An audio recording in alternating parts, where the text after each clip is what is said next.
3, 2, 1. You want a taste of my sewage pipe? That was a quote from the Dwayne "The Rock" Johnson's Moana 2.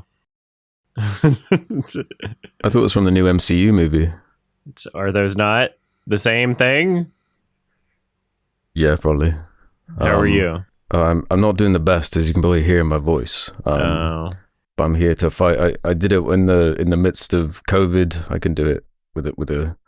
I've been calling it the Honora cold because of the granny that gave me it, and it's just been lingering in my nose. But I got to do my intro thing though. Like, ready? I'm ready. Okay. I forgot we're an audio only thing. You're trying to do hand gestures? No, I was doing a big smile. Oh. A big smile, Okay. ear to ear. Oh God, I can't believe that was a part of your plan. You really are sick. Did it? Yeah. Sick in the head. If I'm a bit loopy this episode, that's gonna be why. Okay, I'm just all medded up now. And I don't know, Smilers too kind of made me feel that way as well. We're calling it Smilers because I don't know. We never talked about that first movie, did we? I don't know. I've got one of those. What's that phenomena where you've like the Mandela effect? I've got like a Mandela effect. Smilers 1 Sardonicast episode in there, but I guess we didn't. But I definitely saw it. I didn't really like it. My Mandela effect is I thought I lived in a universe where it was pronounced Mandela effect. Oh yeah, that's on me. I don't know how you pronounce anything. But Carte Blanche. I'm just making fun of you for being British. Wouldn't be the first time. No. Whatever. You know what's funny? There was Jack, who manages the Sardonicast highlights channel, was on the Patreon hangout, and we mentioned we were talking about like Alien Romulus, and I did the shut in the fucking water, shit in the water, and Jack's like, it's always okay to make fun of British people, sigh. But I would like to point out, even though I think people do take it too far, I do think that people find like this weird like social... too far how? Well, like the colonizer thing, where it's like it's like the socially acceptable form of like poking fun at a culture. You could say racism depending on the context, but I would still like to point out that like if there was a character in Alien Romulus that was like, "Oh yeah, buddy, there's something in the water, eh?" I think I would be laughing just as hard. Like, come on. I think I would be laughing just as hard and memeing on it just as hard. Right? I would kind of love that. That's as ridiculous. And I understand that in the UK, you probably are around a lot of people with that thick of an accent. But to the rest of the world, it is so uncommon in the same sense that like I'm not going to hear that rural Eastern Canadian accent in Vancouver unless it's just one word from what's his name, James McCullough, where he sounds completely normal except says the word "aboot" for some reason, and he's also from Vancouver. Right, yeah. And nobody talks like that here. It's taken like 10 years for that to swing, because like in the 2010s, it kind of gave you a leg up to be British. Now it's like the inverse.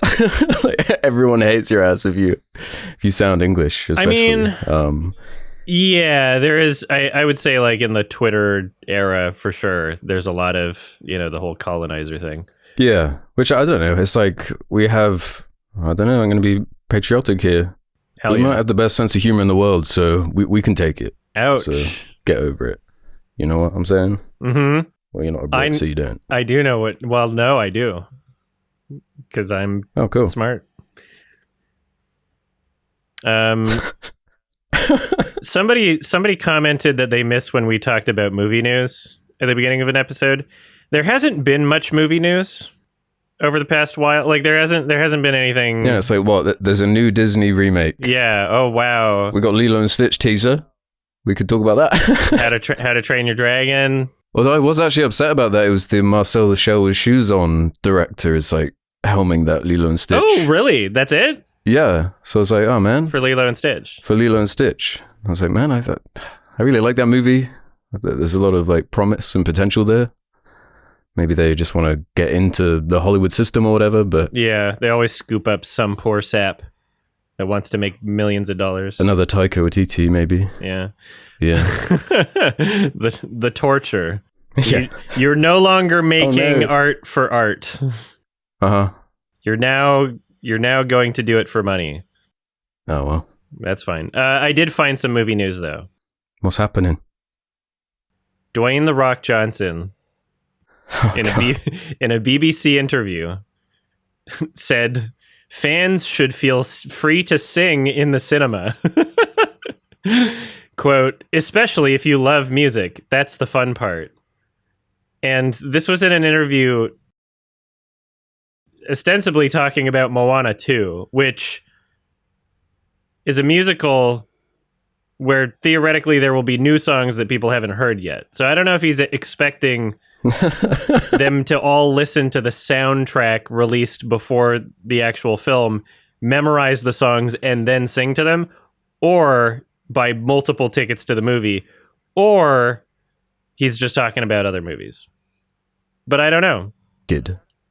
He might. Yeah, I don't know. This conversation is happening around Wicked, but I don't think he mentions that in the interview. But is this like a thing? Is this? It doesn't feel like one of those controversial movie talking points, because I've seen more about, like, speaking of Wicked, people taking pictures of the title card and like putting it on social media and stuff like that, and that's actually like an intrusive, annoying trend. Where it's like, have you ever seen a musical and had the crowd start singing along in a way that's irritating? Outside of, like, I don't know, those like Rocky Horror shows you can go to where everyone, but there's such a different vibe for things like that, and no one would call that a problem. Yeah, when something's like 50 years old and you're seeing like it at a cult showing, yeah, where exactly. like the premise of going is that everyone involved is already a super fan, then like sure.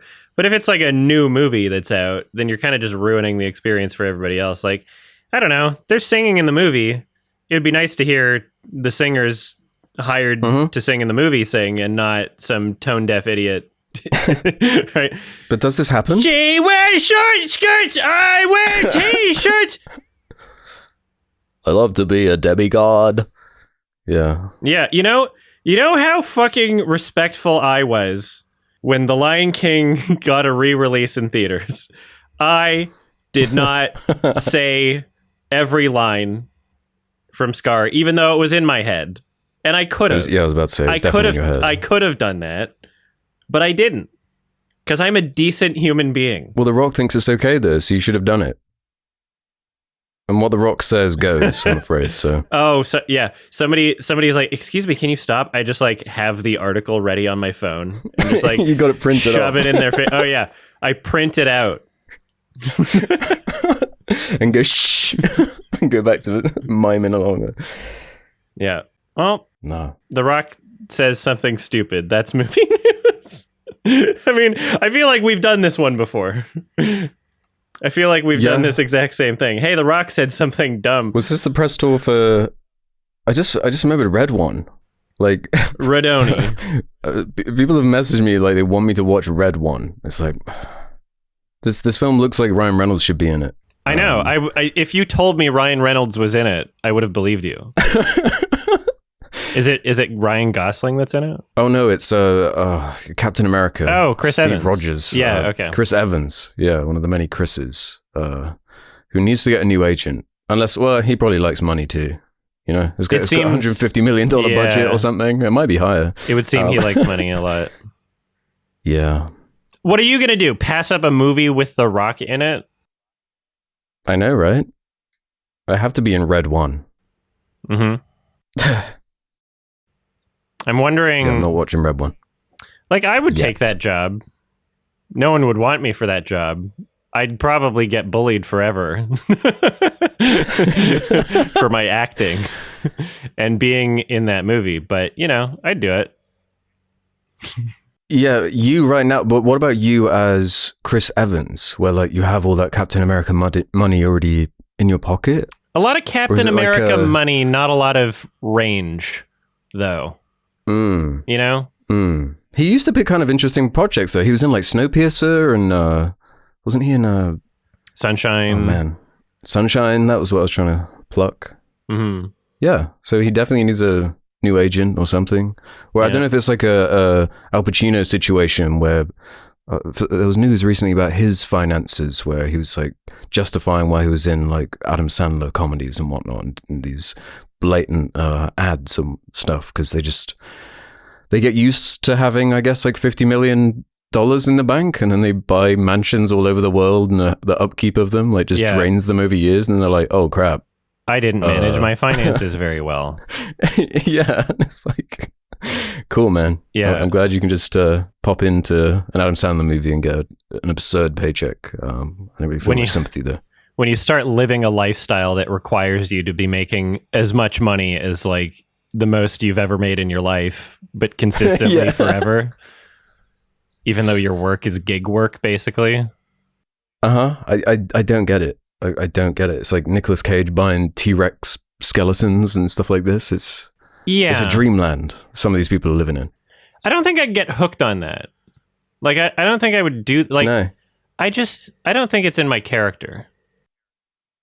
No, me neither. It's just so excessive. It's excessive on a degree is so alien to me. I can't relate. It's for big status bros. I've got to have that T-Rex skeleton. I've got to have it. Yeah.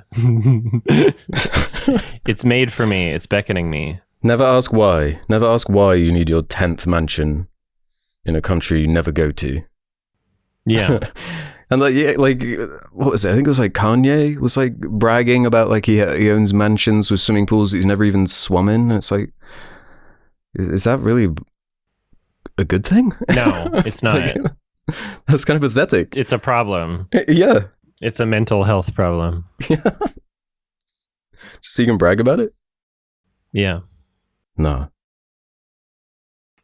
We watched a film called Memoir of a Snail Sha. Snail Sha? Geisha? Memoir of a Gay Snail. Oh. Oh, okay. I mean, that's... Oh, man, can I... We're not talking... God damn it. We're not just going right into spoilers. Okay? Yeah. We're going to talk a little bit about the movie because I think we both loved it, as expected. There's very few movies in a year that I'm like anticipating and excited for and will go out of my way to see. This is one that wasn't even playing in fucking Vancouver, but I saw it in Seattle. So... Oh, that's random. Yeah. Well, I mean, Seattle's like close enough. It's like 2.5 hour drive if you don't hit traffic. But I'm glad I saw it in the theater. I just mean in the sense that like Vancouver's like a cinema hub, so it's like what? Yeah, but we're also Australian Canada. Film. I know, and the like it wasn't playing in theaters in the UK either, was it? No. Exactly. Isn't that stupid? No, I missed it at BFI. Yeah, I don't get it. Yeah, they really I think Madman was distributing it, so what the fuck, Madman? Yeah, I if I was able to see this movie earlier, I would have been pimping it out earlier. You know? I'd be talking about it. Yeah, but it's not had a very big run though. Like it's just disappearing and has these limited screenings that are sold out instantly. And so I think they've like underestimated the potential audience for this. For sure, which seems insane because the director has made one other movie and it's on the top 250 on IMDb right now. Yeah. Yeah, wasn't it like Oscar? I can't remember if it won the Oscar or it was definitely nominated. It definitely did not win an Oscar. He won an Oscar for his short film Harvey Crumpet, I think. Oh, right. And Mary and Max, I don't think was big when it came out by any means. But just over time, just word of mouth, like people connected with it so much and everybody was like, hey, this movie's great. And everybody loved it. Like it's difficult to find someone who doesn't enjoy Mary and Max, who doesn't think it's a good movie or didn't connect with it in any way. It's one of those where like you can show it to like almost anyone and they'll find like a new movie that they enjoy. Mm-hmm. Yeah, 191,000 ratings on IMDb. So a lot of people have seen it. And so word of mouth over time from 2009, you'd think that would help with distribution of like a new project. Especially, there's so many similarities between this and Mary and Max. Like it's very much the same voice. has a lot of the same ideas even. Mm-hmm. Yeah, I don't know what they think, but I think a similar response is going to happen. That word of mouth is going to spread once people actually have access to it. It's just, I don't get it, especially when we're in a time with these kind of streaming platforms where access and word of mouth can spread faster than ever. I don't know why you'd want to just capitalize on that to get as many eyes on it as possible. Because, this is my favorite movie of the year so far. Nice. Favorite movie of the year so far. Oh my God, I sound ridiculous. You always this have. was... Yeah, true. Man, I was in bits. I wasn't expecting it to hit me this hard, but I was like sore after watching it with how just like emotionally ensnared I was by it. It's so disarming, this like style of film where the approach of it is the stop motion animation. It's kind of these ugly characters, this drab look to it, and it's full of these comedic beats and these like random idiosyncrasies that seem random at first, but as the film progresses and goes along, certain layers of it are revealed, and there's more kind of meticulous design plotted all around it, and the way it like unravels and the way it rips your heart out and puts it back in by the end is man, it's so emotionally honest. These characters, they're so like goofy, and there's a lot of silly, fun humor in it. But it's just one of my favorite tones when it can be silly and have this. I don't know, it's so like loose with the comedy, and it does have, really, really goofy jokes like the opening potato gag and stuff like that just seem random or whatever at first. But yeah, going back to the disarming thing, it does just make these really endearing characters, and it gets so deep. It gets like quite philosophical actually, and the amount it explores in this 90-minute runtime. Well, this kind of central theme of like loneliness and isolation that it explores, and delving into the myriad different ways people deal with these kind of emotions. Well, yeah, and the grief side of it too. Yeah, coping through like religion or swinging or gardening or whatever it may be. There's a lot of different subjects explored, and these characters are just so lovable and real. Especially the lead character of Grace Puddle, voiced by Sarah Snook, who's did an awesome job. A nice, sensitive, kind of quiet performance that really fit that character. The Succession kids are really on fire this year. But yeah, that, and of course the stop motion animation aimed at adults too, in a way that's like, yeah, you're getting it doesn't feel sanded off. It's got actually extremely rough edges to a point where maybe an hour into the film I was questioning like, man, I love like this adult animation, and when it takes itself seriously, but is this getting like too dark for the story? Yeah. Is this like, are we delving into puddles here that are like too deep that we can't come out of? Puddles. Ah, yes, that wasn't even intentional. But yeah, it's the like a appreciation of life aspect. It manages to get you to this ongoing theme of cages, and like the cages you make for yourself, and all of these deep ideas about like how to find meaning in your life. And just this packaging, this stop motion is beautiful. The character designs are so much fun, even with their like kind of crudeness, and there's this the juxtaposition, I guess, of like the comedy and the like ugliness of these characters, and the true honest misery that it's exploring. It's such a unique tone, and it is similar to the Mary and Max kind of style, but the narration in comparison I feel like was a lot more effective for me, with how it was mostly Sarah Snook's narration, and there are a couple of switches throughout it, and of course that I guess helps with a lot of the animation because they don't have to constantly be lip syncing, which is obviously so time consuming. But it's not like they shy away from flexing their animation skills. It's so varied and meticulously sort of storyboarded and put together. So many different locations and sight gags and detail, and even just down to like the opening credits, and the way that was staged and shot was just really thoughtful and cool, and interesting camera movements. Yeah, it's just so creative, and the dialogue too. There's this. I mentioned it's an Australian film. Sarah Snook's like doing her, I suppose, a real accent. Australians, like the Brits, have awesome sense of humor when it's captured right, and I feel like those idiosyncrasies, just that style of dialogue, the honesty to it, just the way things are phrased and talked about are so charming and likable. Yeah, I don't want to go into like spoilers or whatever, but what about you?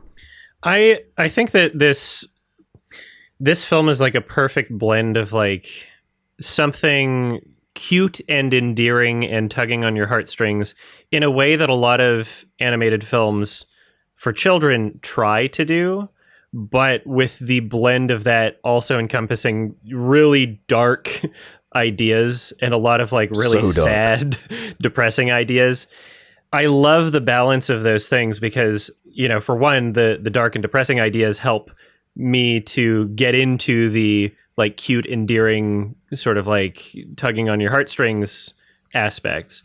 But in the inverse, or, the other way around, I feel as though the levity of the humor prevents this from feeling something that is just like so dreary and manipulative. I'm trying to remember the title. It was like, there's some fucking shitty black and white pretentious movie that got released like 5 years ago or something that some critics were raving over, and it was like The Boy and the Crow, or I don't remember what it was called, but it was just like the entire point of that movie was just to be nothing but misery porn, and there was like it was like there was no point to it. It was literally just like, here's a montage of this boy being like abused throughout his life, and that's the whole movie, and like there was barely any connection between stories, and it went on forever.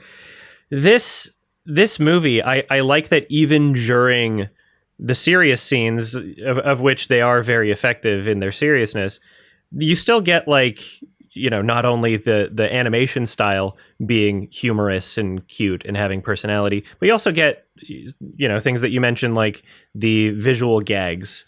There's a scene where two characters are like being separated, and in the context of the story, it's obviously very emotional and sad, and the music is reflecting this as well. But then you see that the Greyhound text on the bus, and it says bringing people together, and it's like, okay, that's a funny juxtaposition. And then a couple shots later it zooms out, and then if you look closer you can see on the license plate reads, "Why are you -sad?" which is even funnier.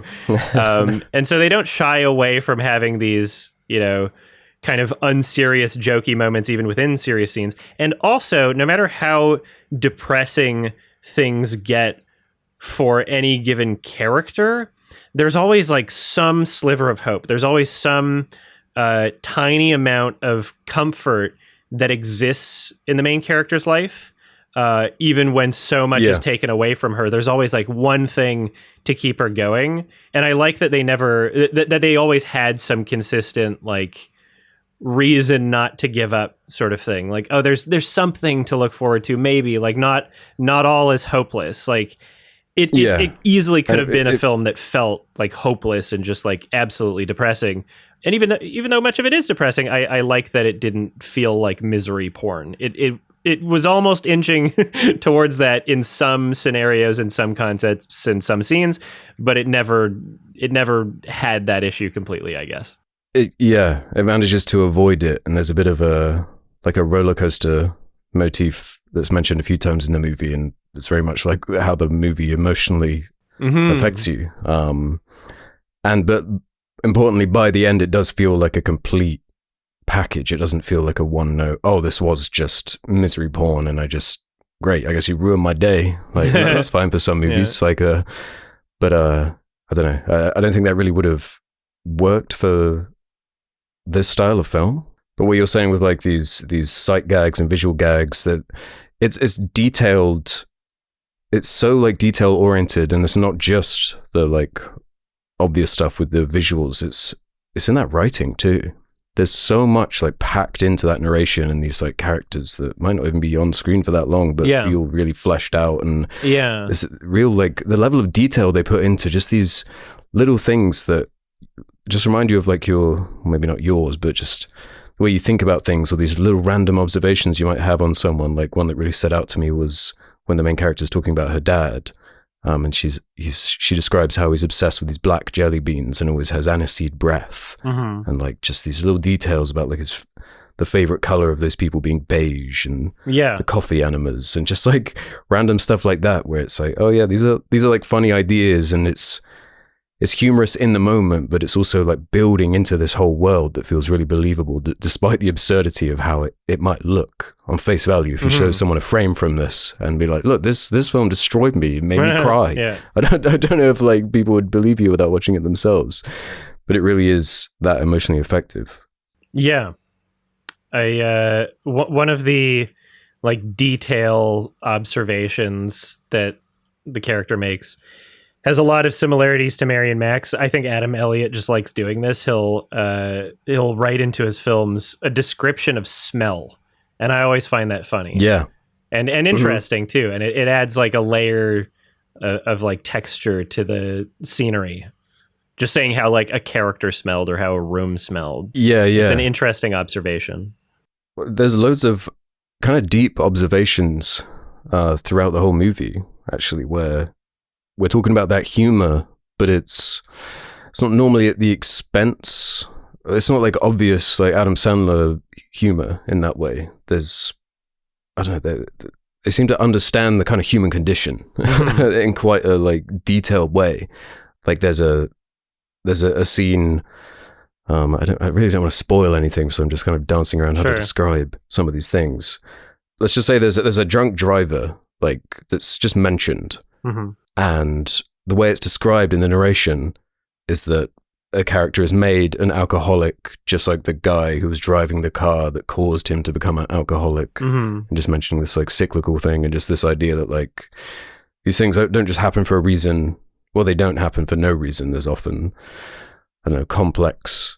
People are complex, and the human condition is a difficult thing. And it's like the whole through line of the movie is like, how do people deal with this? And all these different characters have a different way of dealing with it, and that all of the like, it's just pointing at the absurdity of the trueness of it, just with this goofy packaging. And yeah, just exploring these things like addiction, like hoarding, like kleptomania, even just like the idea of going back to the cage thing, and like the cages you make for yourself, and the ways you just deal with the bullshit of life. There's this ongoing thing of all these characters reading books, and that's even addressed at a certain point where it's like using narratives to escape the grayness or the misery of life. And it's like, wow, this is such a wide range of emotions and concepts that are being explored. It's honestly beautiful.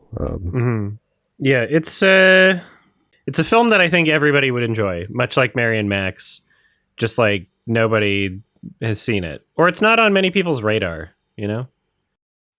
Yeah, because access. I'm sure more people would see it if it was given a chance or whatever. I would love for this to get a nomination, to get more eyes on it at the Oscars this year. I don't know what the chances of that are. Yeah, hopefully. I mean, what's it up against? Inside Out 2, I guess, is going to win. Inside Out 2, The Wild Robert. Oh, yeah. And then there's too many good animated movies this year, like outside of those two, that something has to be snubbed. Yeah. Something has to be snubbed. Yeah, I agree. So, but when you were earlier talking about the like misery porn animated film, you couldn't remember precisely. It wasn't even animated. Oh, right. Just the misery porn then. The inverse of that, not to rag on the wild robot, is kind of like the over cuteness thing, which I feel like is a crutch for a lot of like animated movies, because it just gives it default broad appeal and it makes everyone feel warm and nice or whatever. But it it does shave off the rougher edges. Whereas this manages to have all of it. It does have the cuteness. The whole like snail thing is definitely cute. The like designs of the snails, but it's not just like a flushed away look. It's the cute thing we want to market around. It's like, no, the snail is an ongoing visual theme of the movie. It plays into the main character's whole identity as a person and affects the dialogue, and every little detail of the movie kind of comes back round to that snail aesthetic. And it's just so thoughtful with that kind of stuff. A cut above. I remembered the movie. Oh, yeah. The Painted Bird. Painted Bird. It was bad. Okay. We can talk spoilers. So everybody go see it, first of all. It's on digital right now. You have no excuse not to. Yeah, and especially if you enjoyed Mary and Max, it's like more of that goodness. It doesn't feel like exploring the same thing in the same way either. It's a lot of similar things are explored and detached. Yeah, it's not like a complete rehash or anything. Yeah, exactly. But it is offering, that blend of styles and tones and emotions that are similar to Mary and Max, but like you can't find anywhere else. Yeah, like this is truly animation for adults, and not in a way of like Fritz the Cat, where it's like, being edgy. It's not Sausage Party, right? This is an adult story for adults, not pornography for children, which is what Sausage Party is. And it's not like they're saying fuck every other word as well, because it's like, look, we can do that with this. Isn't that adult and awesome? Yeah. It's not the Happy Time Murders or whatever. We're just like, when you Google like adult animation, it's like Family Guy that comes up. Ugh. It's like that. That's like the expectation. They killed Brian. Yeah, that's such a.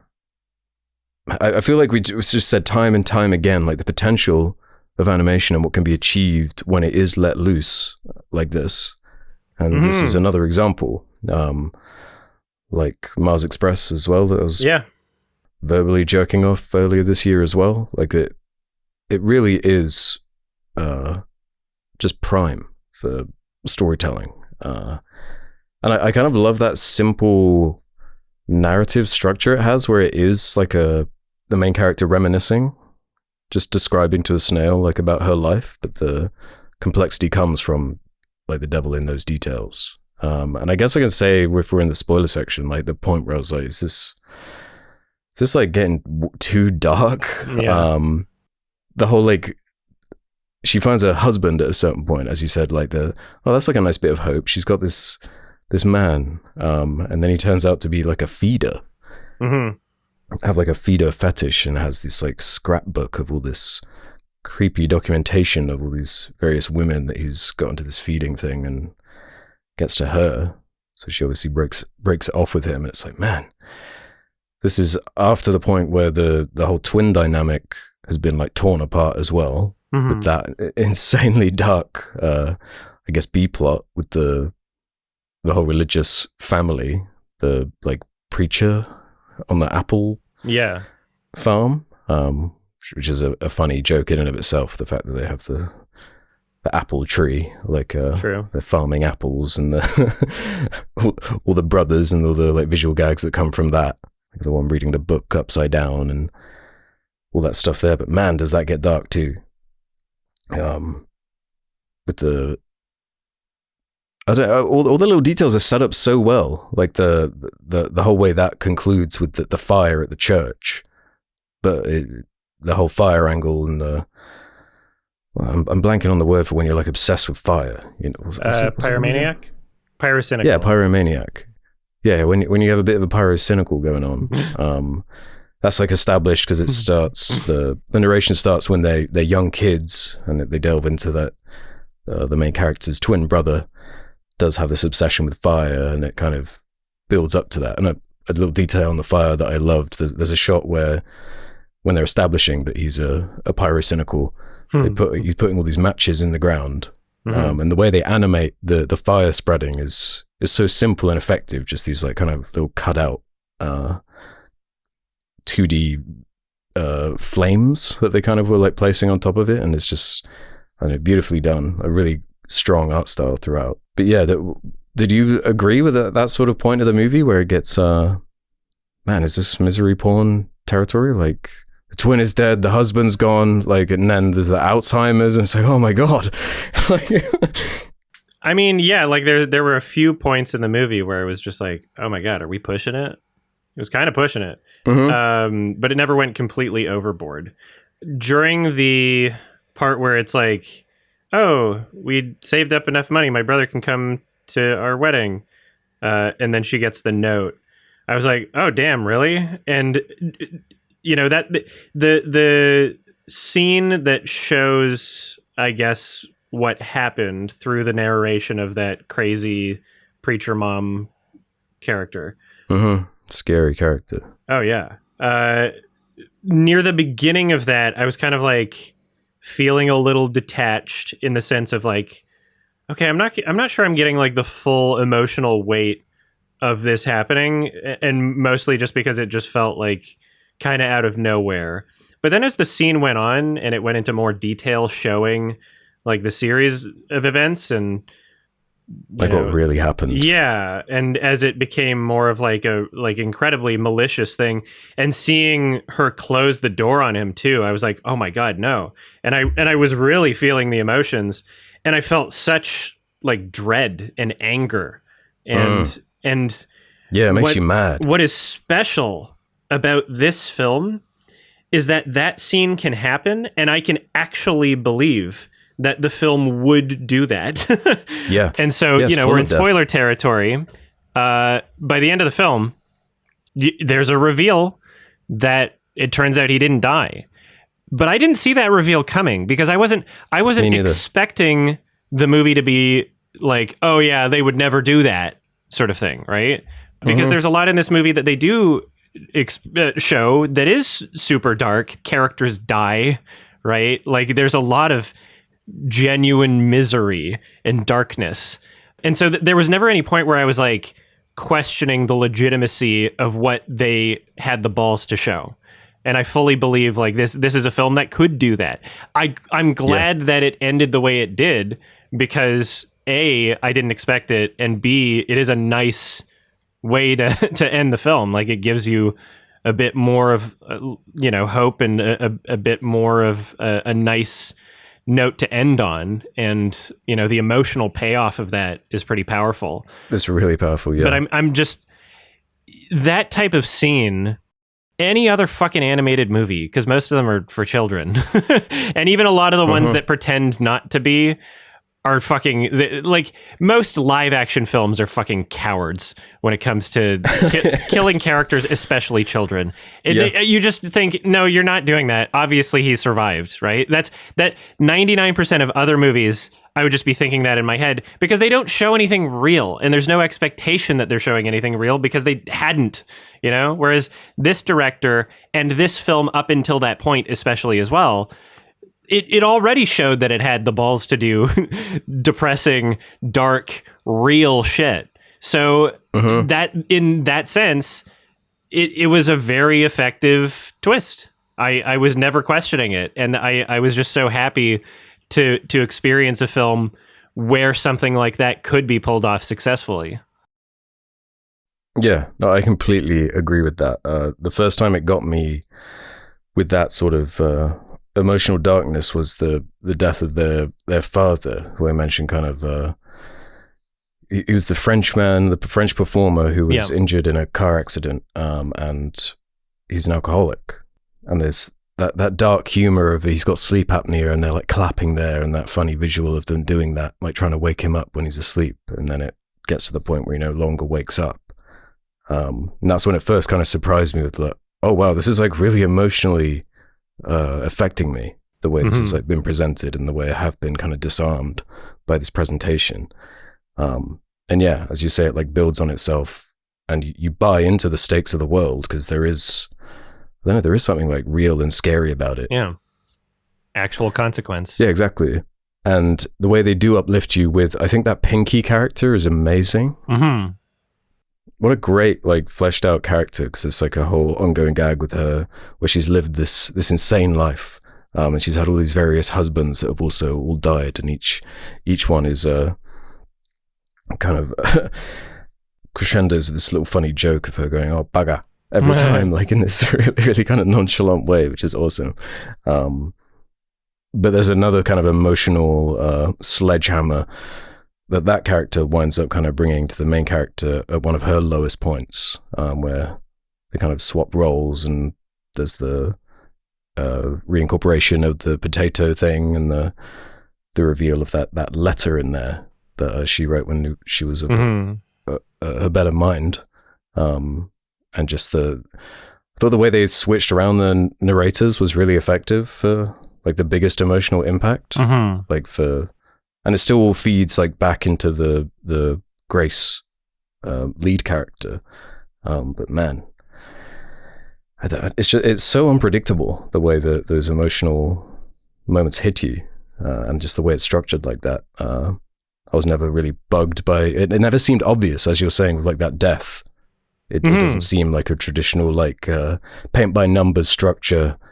It just, it felt really meticulously put together in that way, just like that stop motion animation, which is also kind of built into the story, where it's like Grace's dream, and kind of building that as like a way she wants to artistically express herself and her pain, and she even acknowledges that her film isn't very good, and then that being the diving board to the brother like reveal that he's still alive. It's just like, oh my god, it's so effective. It was a great reveal. Like it knows how to deliver like emotional punches. It's very effective. Yeah, and I thought the use of an orchestra really aided with that. I really dug that orchestra. Compared to Mary and Max especially. Yeah, remind me what the music was like in that. It's been a while. I've only seen it there once. Mary and Max had good music, but they played one song about 800 times. That's right. That's right. And it's good, but like it definitely, kind of overstated its welcome. That's like probably my biggest criticism of that film. But yeah, I think the score in this one was great. I also really like that, with the dad character having like these two like passions. I like that each of his children kind of fulfilled one of the two, and it was like, that solidified their connection. Like they're two pieces of a greater part, and it also makes it more sad that they're separated, and especially when you believe like one of them's like literally dead for a significant portion of the film. Yeah, it is a very sad dynamic, like from the get-go. Like there's no mother in the situation. She died in childbirth. Then he has the whole alcoholic, physical injury side of it. But he's, I don't know, it avoids those tropes of like, he's the angry alcoholic who's horrible. He's actually like a great dad, and they like love him, which like hurts even more when he's gone.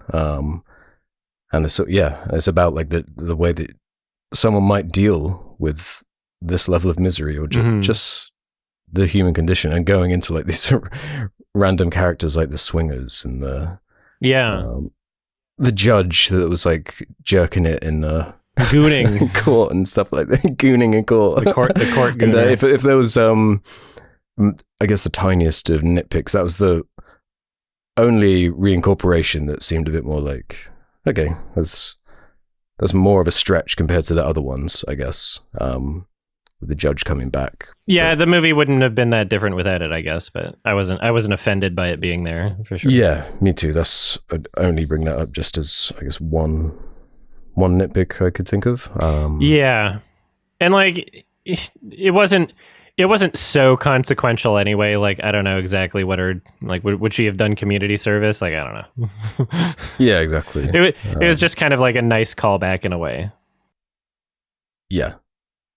I just didn't need it. I brought this up in, I think it was the substance discussion. It's just a pet peeve of mine whenever a scene is just shown again, as if I don't remember that it happened, like in the last hour. Whereas like, yeah. But again, nitpick, everything else about it, I utterly adore. Yeah, I just wasn't expecting it to sort of explore this idea of like loneliness and despair in such a like artful, funny way. Yeah. So it really has left me like thinking about these ideas, and man, some of those lines they get out in the dialogue about I've noted it down. Where is it? That life can only be understood backwards, but you have to live it forwards. And snails don't go back over their trails. What an awesome line that is. And it's just full of stuff like that. And yeah, avoids just reveling in the darkness of it, which everyone is going to have some darkness in their life. It's unavoidable. And just that kind of deep philosophy of like, yeah, you have to have that balance of looking back but moving forward. And just, yeah, a lot of my favorite films kind of explore these ideas, and this is a new one that I'll definitely be revisiting regularly. I think I like this more than Mary and Max personally. I did love that a lot too, but I didn't have quite as strong as an emotional reaction as I did to this one. Yeah, I'm going to be thinking about this for a long time. I think this is kind of easily my favorite film I've seen of this year so far. Nice. And it's been a good ass year. Like I've seen a lot of stuff I've loved this year, but this one is like a cut above for me. Yeah, it has been a pretty good year for movies. Yeah, there's loads of great stuff. Yeah. Yeah, it's watching this film kind of makes me wonder how much trauma Adam Elliott went through in his life, as if it wasn't already apparent from like the other things he's made. But like, holy shit, at least you're able to express it in an artistic way and get it out there.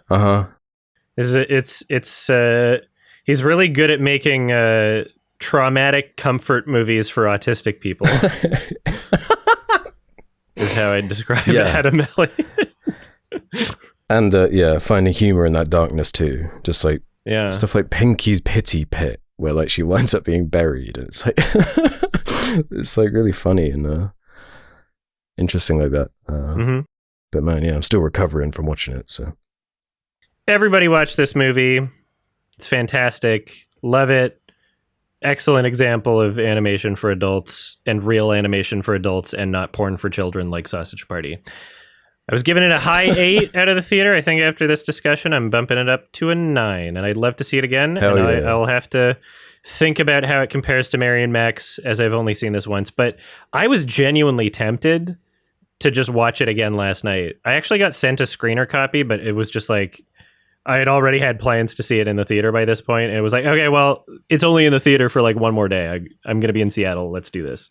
Right. Yeah. And it was kind of interesting seeing it in the theater because like I could hear people crying. There were people just like fucking losing it. Yeah. I was kind of happy that I didn't get a ticket for the BFI screening for that reason, because I'd be like, oh my God. Yeah. This is, I don't know if I could ever live that down. Yeah. But yeah, I'm right there with you, except I think I liked it, excuse me, slightly more. I love that there's just no caveats that you've got to put for this like animation label. It's similar to what I was saying about Mars Express or whatever. Yeah, I absolutely love this. This is a perfect 5-star or 10 out of 10 for me. It's exactly what I want from animation.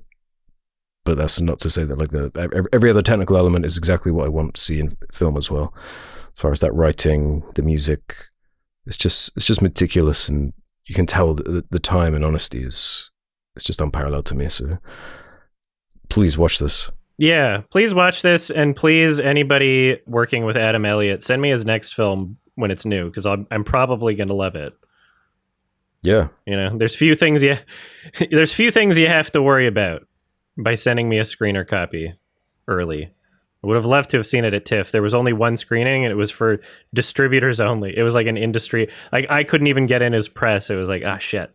Oh wow. They didn't have any other screenings, and then wasn't playing at many festivals. Yeah, why are they making it so rare? It's a distributor. Like it's all about the distributors. They make those decisions. So Madman, hit me up next time. I'm assuming you'll probably be related to his next film that gets made in another 15 years, but hopefully sooner. I don't know. Yeah. Hey, if they're this good, I'll wait. Yeah. Awesome movie. We also saw The Smilers. Yeah, I've been calling it Smilers. Smilers Part 2, I guess. Yeah. Wasn't very good. I was intrigued by this because no one was really that hype on Smilers 1, from what I remember. But Smilers 2 comes out and everyone's like, nah, they did it. They fixed Smilers. Like, it's awesome now. And I'm like, oh, shit, cool. I'm going to check out Smilers then. I didn't believe anybody. And I start watching it. But I start watching it and I'm like, wait, maybe they're right. This opening scene rocks. Like, it's got the dude from Dinner in America, which I recently watched and really enjoyed. Yeah, the punk guy from it. Kyle Gallner.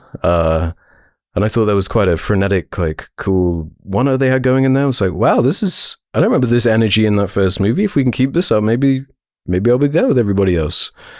And then that, like, scene ends and it's like, oh, it's like a sequel to Smilers. It's the movie again. where you're supposed to be scared that people are doing the Kubrick stare, the Adam shower smile. I read a really kind of cringy article about that smile thing, where it's like the director talking about like how he was teaching his actors to do the smile from the Smiler's smile. Yeah. I admit that, like, this conceptually just isn't a freaky thing to me. I guess I'm in the minority for that, where, like, this clearly does connect with a lot of people and a lot of people find this concept scary. And it's like, I think the film's, like, fairly well made, except for the fact that, like, the concept is just not interesting to me. Like, it's actually at a certain point it starts becoming, like, funny to me. When there's like hundreds of people in the room, like, smiling, crawling around. It's like, it's not scary to me. And it starts, once it falls into that repetitive structure of like, oh, something's happening. Is it real? Is there a smiler? And then the smiler smiles. It's like, you're just waiting for the smiler, I guess, to be tricked by the smiler creature. And it's just another one of those bullshit movies where it's like, okay, the concept is that there's something paranormal happening. They want to kill you, but they're not. If they do, they're not going to do it until the end of the movie, and they're just kind of going to troll you for 2 hours first. And so it's like, okay, well, I'm not really feeling any tension because what are you going to do? Introduce a new character? That'd be cool. Just kill this character and have it not expected. Introduce a new one. Do something unexpected. Yeah. But this movie, these types of movies just exist to be predictable, right? At least in like The Ring, there was like a mystery being unraveled, right? At least in The Ring, there were like good characters to follow and like interesting dynamics and like great presentation and score. And sure, I'll agree that there is a lot of production value to this film. Like, that you can definitely see that there was money spent, and you can also definitely see that the director is trying to do something. He does have some sort of like vision for what he wants. The problem is that that vision is just so relentlessly recycled and uninspired, just like the first film. It's trying so hard to be other existing things without offering anything new. And it's so irritating and frustrating that things like these are getting funded. Like, this is a nice medium budget film. It was like, what? Let's see, $28 million. That's a good amount of money for a horror movie. I would love to see more $30 million horror movies where it doesn't have to be $100 million and it doesn't have to be Blumhouse $3 million or whatever, right? A good $30 million budget horror movie. Just give it to someone with an actual vision who has new ideas to communicate and new things they want to share. I would love to see that. It's Paramount, not Blumhouse, right? So they were able to do it. Yeah. And it made money. This was successful. So we'll probably get a Smilers 3. A Smil 3, if you will. It's probably the strongest thing about it, outside of how it's like kind of put together, is like it just has that marketing advantage of the smiling thing, where like that's just really effective, I think, just to get people's butts in seats. Like, oh, the scary smiling. That's the only reason people saw Truth or Dare. It's because like the promotional images, like the trailer thumbnails was just like, Photoshop smile face. It's so creepy. Mm-hmm. Yeah, and they like send out people to baseball games or whatever and have them smiling in the crowd or whatever. And it's like, okay. Viral marketing. Yeah, exactly. But you mentioned The Ring, and it's, man, you can't ignore The fucking Ring. I love when horror movies do it, honestly, is have like the rules to the way the creature or the entity or whatever you want to call it, like spreads. And the Ring, the videotape's actually scary for a start. Yeah. Like, it's a horrifying, like, well edited, well made, like montage of scary, uneasy images. The girl crawling out of the TV is horrifying imagery, which the smiling thing doesn't really have. Yeah. But then, like, It Follows as well. It's like another thing similar to The Ring, and it's got the rules, but it has the whole kind of sexual thing, the way that's being passed along. And that also has like the music and everything else going for it. But it's like, what part of this is it that I'm supposed to be? Because this is a long ass film too. I was really feeling it by a certain point. It goes past the 2 hour mark. And it's like, you're not really, I was like, okay, there are a few angles they could take this that I would find interesting, because I remembered the end. It was the only thing I remember from Smiler's one, is that kind of, when you see the entity at the end and it's like this big monster thing, I was like, oh, that's kind of fun. I wish we saw more of that. And I thought, oh, maybe that's what they do with Smilers too. They get like maybe a bit more goofy with it, a bit more Sam Raimi with it or whatever, and like have fun with this entity thing. And it's like, oh, it's like the first movie again. You get like the one scene at the end and it's like, oh, that's cool. I wish we could get more of that puppetry and whatever, because that's a fun idea.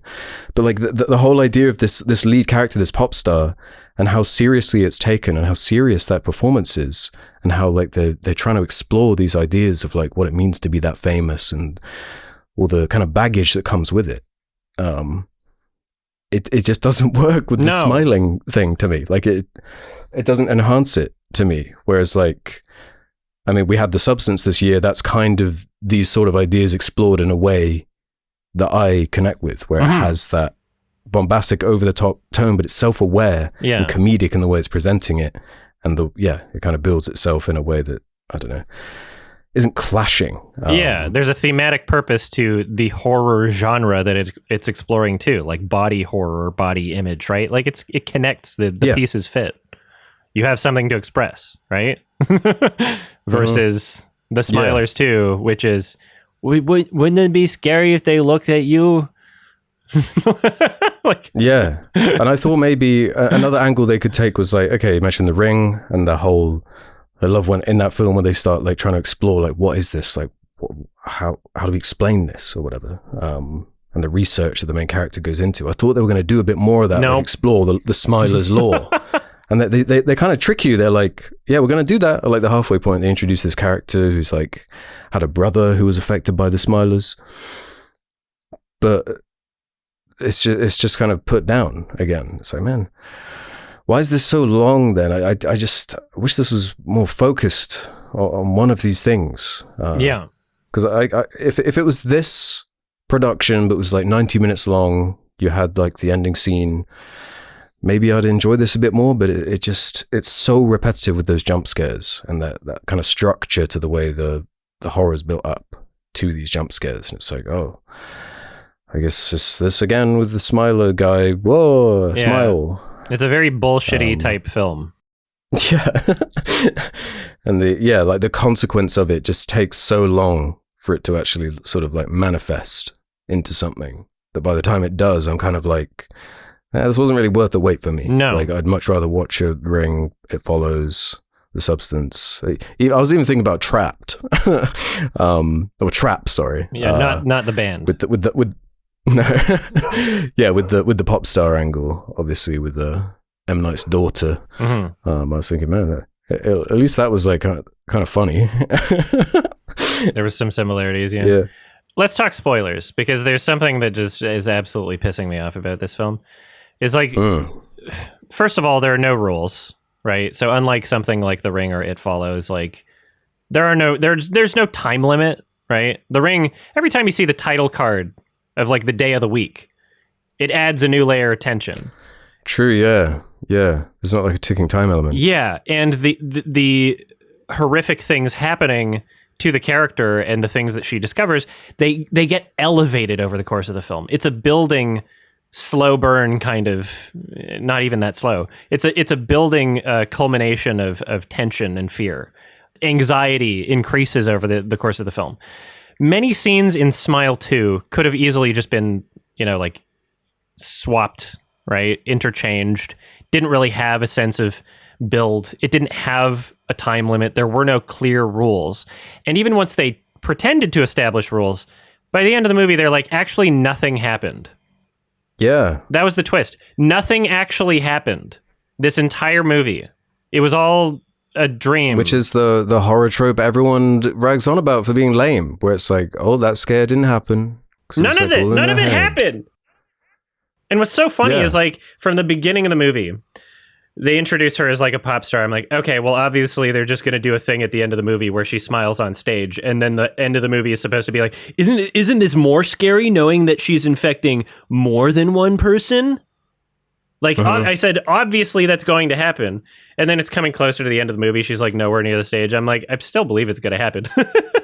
and then it's just, she wakes up on stage and the demon's like, actually, nothing happened for the last 90 minutes. Maybe longer. Yeah. And you're on stage now, and that's scary. And it's like, okay, well, they basically did that in like Blumhouse's Truth or Dare, which obviously this is, ripping off a lot from even in the first movie it was. At the end of, I forget which one of them, the first or second, was there more than one Truth or Dare movie? I don't know. At the end of a Truth or Dare movie, if there's more than one, the thing is uploaded to the internet, and then that's supposed to be more scary because there's more people being infected. I hate this fake fucking bullshit trope that, like, if you insist a larger sense of scale, that it's supposed to have more impact. It's like all these sequels that are like, oh, we're gonna do the same fight scene, but there's more people in the fight scene, or like, this is a bigger one. Like, everything is just this like surface level idea of how to communicate an emotion or how to get someone to feel something. You can't just imply something is larger or there's more of something and then it's suddenly more effective. You don't get scared more by like xenomorphs when there's 800 of them if you're not doing anything artistically to instill a sense of fear. You can't just say, oh, there's more of them. Isn't that crazier now? This is the same shit. And so, like... Yeah, it's coasting on its one thing. The smiler. If that twist is being made for the purpose of us being more scared that it's like, oh, she's on stage and now it's going to get more people. It's bullshit. Like, it's not worth the twist. The twist is that nothing happened the entire time. It's not worth it. Yeah. It wasn't even scary. That would feel like if that happened at like the 90-minute point and then you saw the consequence like immediately and it was like insane, like over the top or something. It would have to be a comedy. And did feel like an escalate. Well, yeah, that's the thing. That's the only way this like it works to me as a concept though. Like the smiling thing, I guess people just find it scary. If you find that smiling thing scary, I guess it's going to work for you on some level. Like for a horror film to work, like I guess you have to find it scary on some level. But like going back to like the narrative consequence of the like repetitive smile thing, the first time I actually felt like it was an escalation for the main character in a way that was like, oh, this could be like fun to watch the consequence of this, was when she kills her mother. She's like tricked to kill her mother by the smiler. Where it's like, oh, this feels like something.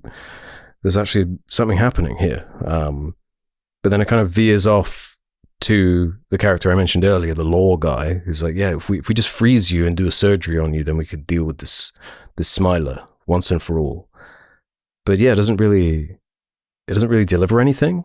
No, it's the whole like that whole thing with her friend and that like reveal, that the Joker 2019 like tier reveal. Yeah, she was never real all along. So. Am I supposed to be scared by that? That reveal doesn't matter because it's within a larger reveal that even none of that even happened anyway. Yeah. So like, there's only one reveal that matters, and it's the ending, and it doesn't matter. Like, it's just such bullshit. Like, what? Who cares? Who cares about any of this? Yeah. Voss Water cares though. Who? Voss Water.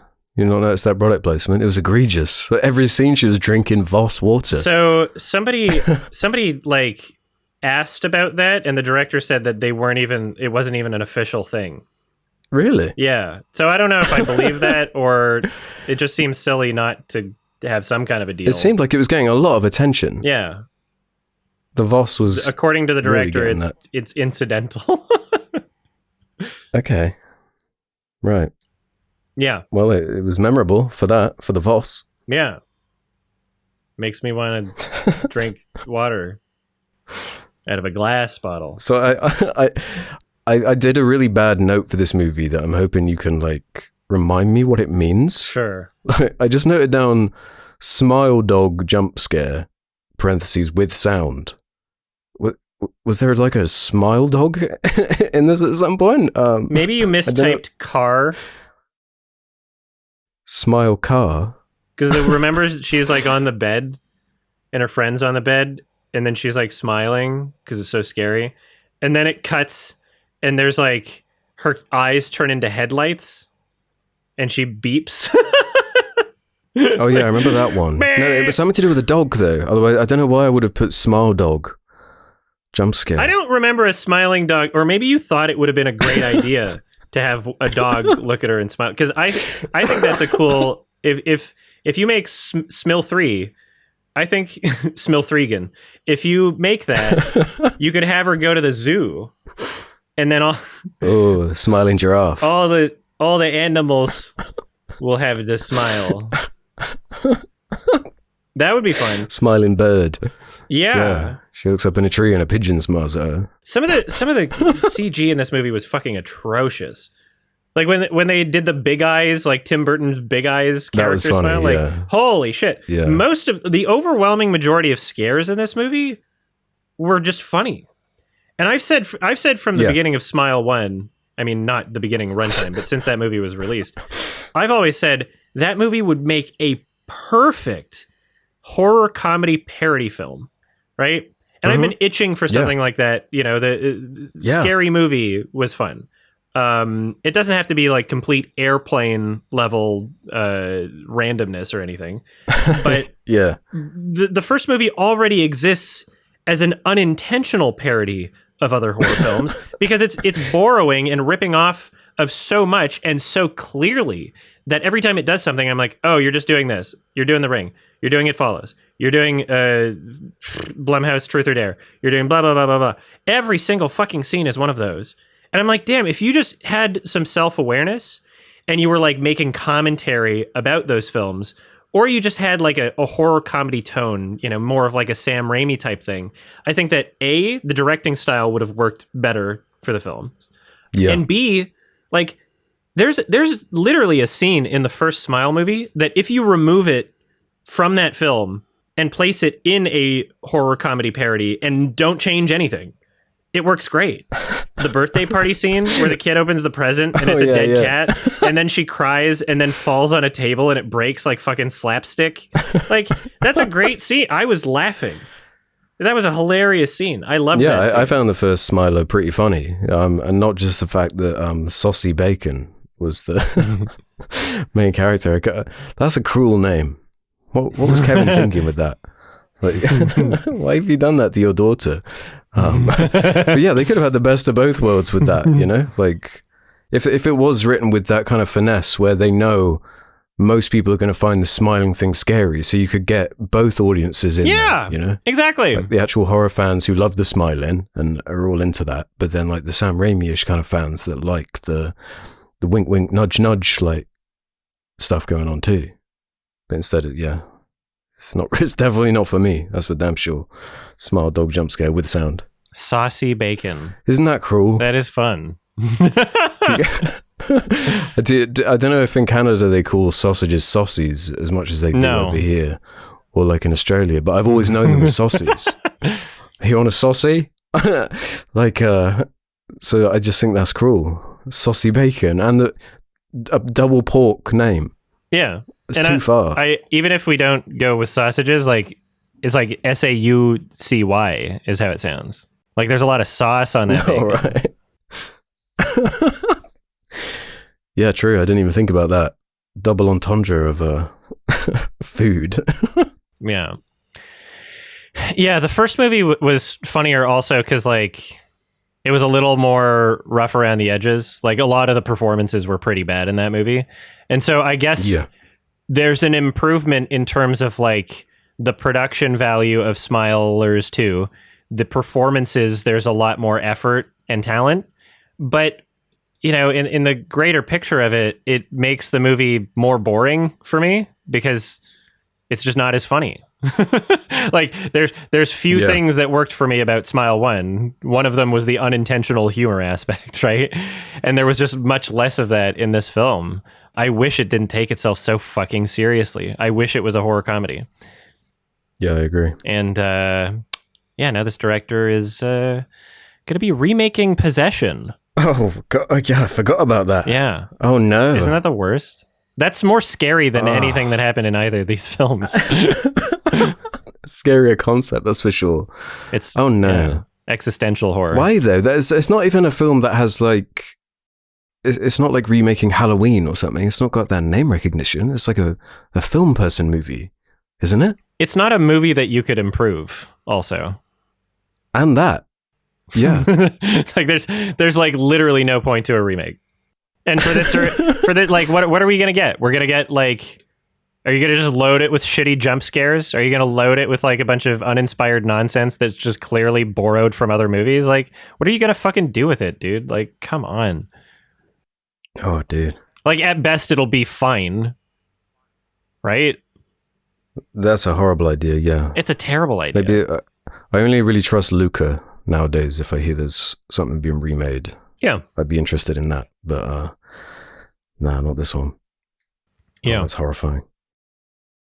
Yeah, Smile 2. I didn't even look at my notes just because it's such an annoying movie. Yeah, a lot of stupid ass jump scares, some peaking audio, awful CG at points for sure. Oh yeah, here's something that kind of pissed me off. So where there's in quick succession, within like 5 minutes, there's like two different scenes. One of them is her, I guess, reliving the memory. One of the scenes of her reliving the memory of her car accident. And you clearly see her leg injury and the bone poking out. And then within 5 minutes of that, she's doing the dance rehearsal. She falls over and then the bone's sticking out and it's the exact same way. But if they had just swapped the order of those two scenes, then I wouldn't be thinking, oh, this is a fake thing that didn't happen because the bone injury is the exact same as what we just saw. Yeah. Like, do it the other way around. Why do you want it to be more stupid? Why do you want anybody who's seen more than one movie in their lifetime to be able to tell exactly what's going to happen, right? Why would you want someone to not be affected by this supposed scare that's happening? Like, by the end of it, it turned out none of it was real anyway. But like, you didn't want anyone to believe so anything for like even a second, right? Not even this like tiny moment. There was such a clash with that stuff because in a vacuum, I kind of like those scenes with this like pop star dealing with this trauma of like a car crash. But then it's just like I could just watch like Black Swan or something like this if I wanted to deal with like a performer having this kind of internal struggle. And there's some good presentation, I guess, with like the way the car crash is done, and I think her performance is solid for the most part. But it's just not in service of something I care about, and it doesn't escalate in a way that I can really get attached to anything that's happening either. It just kind of gets more humorous to me. It's like, I don't get more entity. I don't really get this lead character or the scares or the atmosphere. I'm just left kind of bored by the end of it. Yeah. And now, my prediction, so if this is successful enough to make a Smil 3, Smil 3ers, wait, Smil 3ers, they're going to have to retcon the ending of this one because they're not going to start from, there's thousands of people with it. Like, that's not going to be the starting point. The only way these movies can get made is if you're focusing on like one or two characters, right? Like, otherwise, what the fuck are you going to do? It's going to be as disappointing as Jurassic World Dominion. Because I was like, the way that they ended the fucking second one, I forget the name of it. The way that they ended that, I'm like, how are they going to write themselves out of this one? And then they just barely showed it. In Dominion, it was just like, they didn't do anything with that. This is happening elsewhere, and we're not going to show it on screen. Dinosaurs are like hanging around, but we're just going to like hint at it in like a couple shots, and that it doesn't matter actually. That thing that we used at the end of the movie to imply like a greater sense of scale or tension and make you want to buy a ticket for the third one, that's actually not happening. And that's going to happen with this one. No, they could do like what's it called? Amores Perros. Like, oh yeah, all these different characters that overlap with the Smilers. There you go, that would be cool. They should do a Rashomon. Yeah, but I think you're probably right. It probably will boil down to like one, maybe a detective again or something. That's like, well, all these people are being smiled across the world, and how are we going to solve this one? It's the Smiler virus gone mad. Smiler virus. You got to mask up.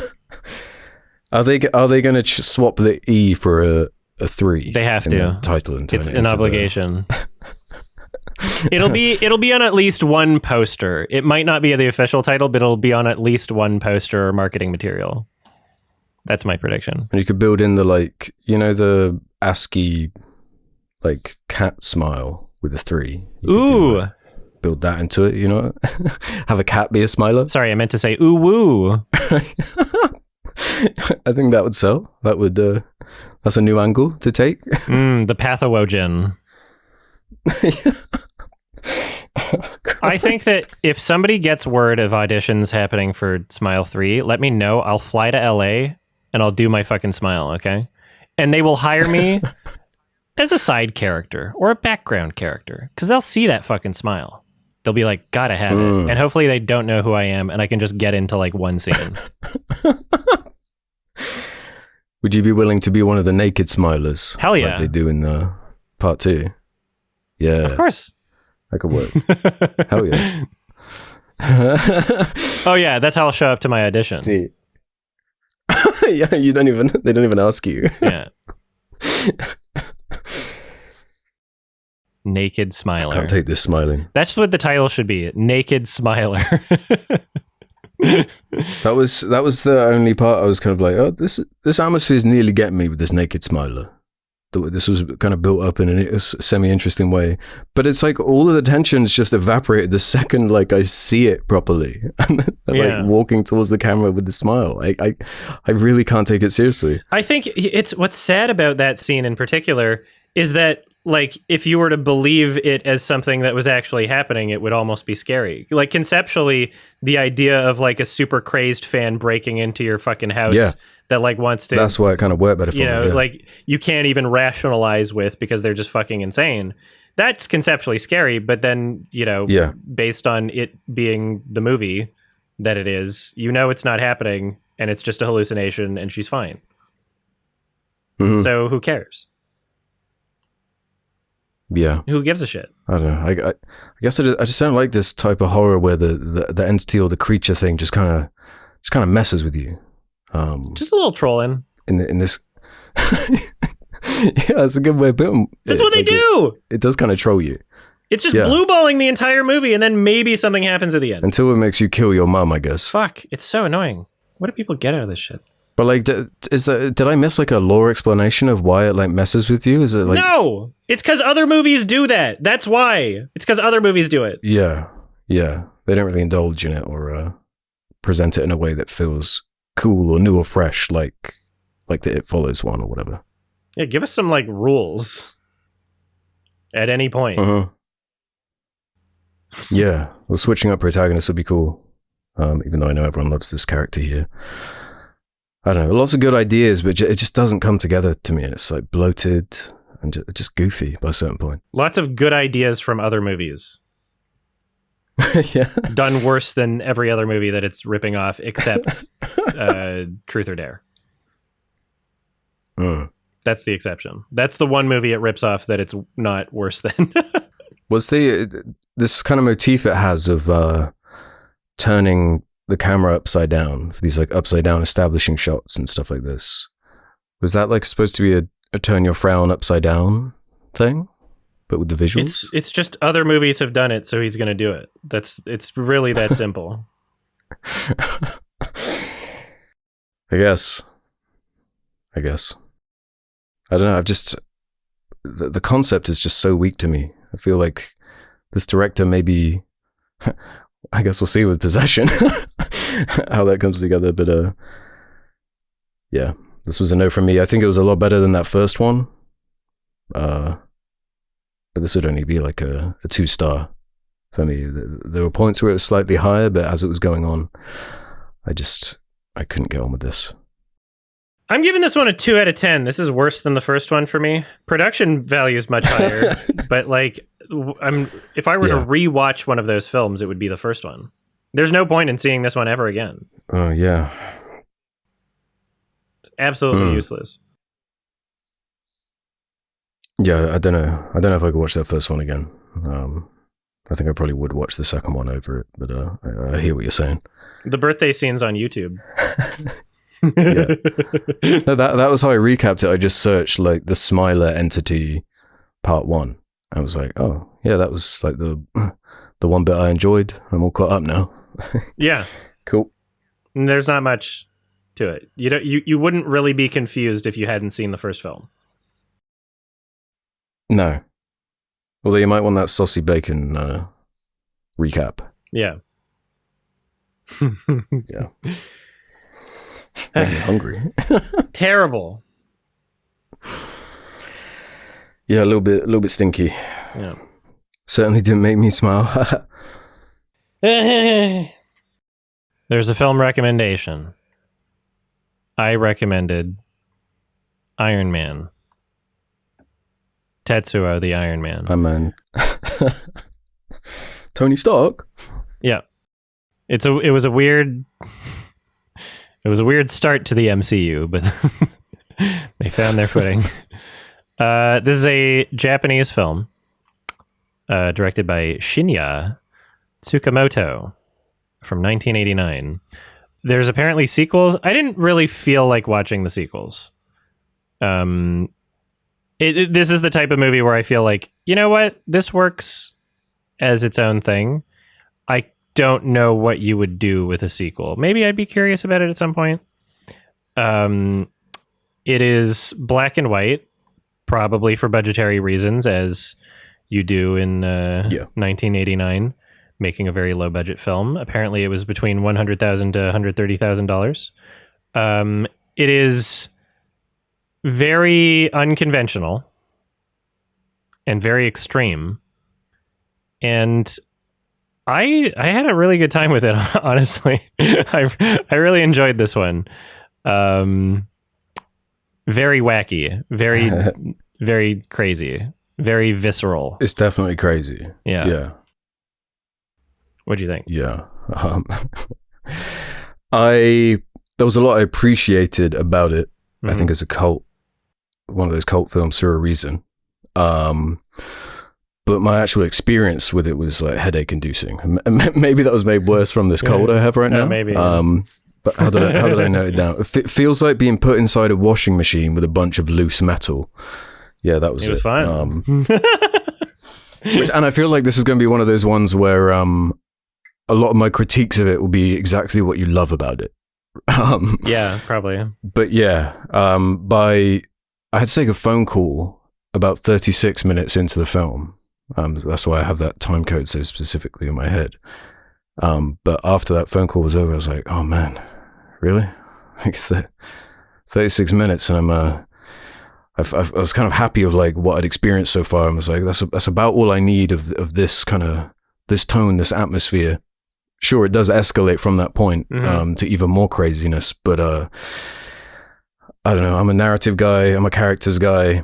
I like an Eraserhead now and again, I guess. But man, I find at a certain point, I can best illustrate it with I've got a prop right here. Once you have like this, like for. By that 40-minute point, I'm kind of just like, I've had enough. I think the like prosthetics are really cool and the design of it is awesome, but the screaming and the like abstract nature of it, I get it. It's cool, it's creative. I like the stop motion in there and the wackiness of it, but it feels like it's so kind of aggressive and extremist. I found it exhausting, honestly, by a certain point. And yeah, I was kind of weirdly reminded of like Sailor, of all things, where another film I don't really like but appreciate it as an artistic piece more than like I actually like watching it. Where I feel like it is exploring these ideas quite well, and there's this kind of sexual element to it, which I did find kind of very horny, more drilly, I would say. But it was kind of hitting me more of a comedic way, which I'm not sure if is fully intentional. With when the drill dick is coming out, and the kind of, I was reading about the style of acting. The director was intentionally asking them to deliver an overacting style, which to me was exhausting is the word for it. I was just getting like sick of that kind of, I like what you're presenting in as like for a scene maybe, but like it's this one kind of emotion for like an hour and 10 minutes for me. So I'm just getting so, and without there being characters and it being so like abstract, I mean there are characters, but like a more traditional narrative, say, I found it quite difficult at a certain point to get much out of it beyond a pure appreciation of like, well, you really took this to its extreme, I guess. But even then, I feel like its inspirations I would much rather watch, be it a Videodrome or whatever. I mentioned The Substance again. It's kind of like, that's kind of more what I'm looking for. Or the obvious kind of comparison is like Titane, which has, sort of a direct overlap with the kind of metal combination, but I feel like I got way more of a thought-provoking experience from a film like that, and that's more what I'm personally looking for from an artistic exploration of this kind of aesthetic and that sort of thing. Yeah, I mean, sure, I do agree that, there's more to get out of a film that has, more deeper meanings for sure, and more of like a narrative exploration. But I what I do like about this film is that even though it has clear inspirations, it is very inspired by other films, and I can think of other films while I'm watching it. It doesn't feel completely useless in the sense that it doesn't become devoid of its own personality. I really admire that this film just kind of does whatever it wants. It's almost like a really long, like, shitposty YouTube video in a way. Yeah, especially with those like stop motion elements and like just where they're like flying through the city. Yeah, like the movement of characters across the street, just kind of like frame jumping. I do think that the comedic angle it has to be somewhat intentional, right? I think that especially with Sam Raimi being, a clear inspiration in there, I think that this would have to have some level of self-awareness, at least to the ridiculousness of what it's showing. And especially, if they're telling the actors to overact, I think that's kind of a giveaway too, right? Yeah, and like the dialogue that the big monstrosity at the end is like saying, it is so over the top. We can mutate this whole world into metal. We can rust the world into dust of the universe. We can destroy this whole fucking world. That's like verbatim, like what it is saying. But like that's, in describing that sounds like something I should enjoy. So what is it about the way this is put together that I found just kind of exhausting? And I guess it is just that kind of, that I do like the industrial sound at first. It's funny going through my notes for this. Like at first I'm like, oh, that's like a really cool decision. That's like an interesting, I love in this atmosphere. This is like dirty and gross, and it's like chaotic and aggressive.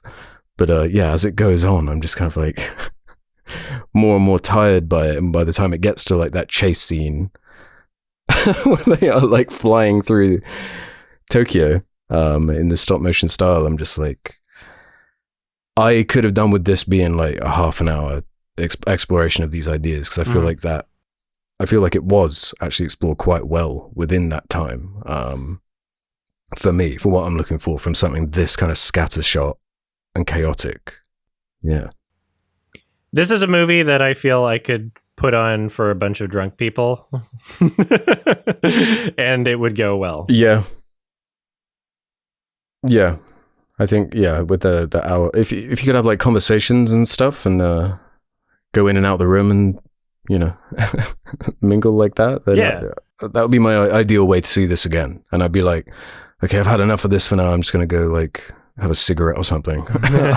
I'll come back come and get me when the big motorbike cock drill monster is back. I mean, like, so even though, sure, there's a lot of like tonal repetition, I think that like design wise, there is like a building elevation of what it's showing. I think that it does get wackier and crazier over the course of the film, and so much of it does. the not just the design choices, but also just how they're implemented and the execution of a lot of like practical effects, I'm just so impressed by. And a lot of the action is cheated very well. A lot of the gore is like really convincing, and especially considering it's like a super low budget thing, you can really see where their passions lie. You can really see just how much they cared to execute the film in this way. And it is shitposty, and it is very unserious in ways. But I really adore that it was just doing exactly what it wanted to do, and it was like, fuck it. There's no rules. We don't need to tell a real story. It was just it was like, let's just make something fun, and that's it. And there's no baggage. There's no expectation. There's no demand for you to analyze it in any way. And I think that there's space for that kind of thing, and I enjoy that. Do you think the fan base of this film agrees with that, though, as far as like the lack to analyze? I feel like it's one of those that I was reading some stuff like people comparing it to like Eraserhead and having all these like theories and ideas of what the metal fetishist means and what it's saying with the drill dick and this sort of stuff. You can analyze it. It's just not demanding you do. Right? It's not insisting upon itself, Lois. Yeah, I wouldn't say it's insisting upon itself either. Yeah. I actually love the look and style of it. I just don't care about anything that happens within it. Like I'm just sort of emotionally static throughout it, outside of the odd like, oh, that was put together really well. I'm really appreciating this for that budget and like how much of a nightmare this must have been to like make and especially edit, I guess. With that shoestring budget and like that reading about the cast and crew, like just people leaving and them having to improvise, like all these little things and like actors having to switch in for fake other production roles. And so I love that kind of stuff about it. But then I'm kind of talking more about the meta story of the movie than my actual experience with watching it. And I'm thinking like, would I want to watch this again? I don't know. Maybe like the last 15 minutes I would enjoy watching again. But then at that point, I'm like watching it as a short instead of a full kind of like a narrative film. Mm-hmm. And despite how short it is, it's only like an hour 10 minutes or so. Yeah. I was feeling it for, which I guess ain't good for me for how short that is. Yeah, I think that if it were any longer, I would have felt it for sure. I just think that like the culmination of like what it was showing and how it escalated every single time. I was being shown new things over the course of the runtime, I feel. And even though it was, a lot of the similar tone and similar presentation in ways, the visual concepts like the soldering or soldering, like kind of, melting metal welding kind of scenes. Like that was like a really cool execution. And, the fucking cat, the cat turning into metal and like, some of the imagery is just like still in my head after seeing it. Like the incredible stop motion with the skull, like that was a really cool image. That was a great shot. Yeah. And the like wires moving around and the sound design was good for that as well. Mm-hmm. The like whipping sounds and those industrial sounds that we're getting out. That was cool for me. Yeah.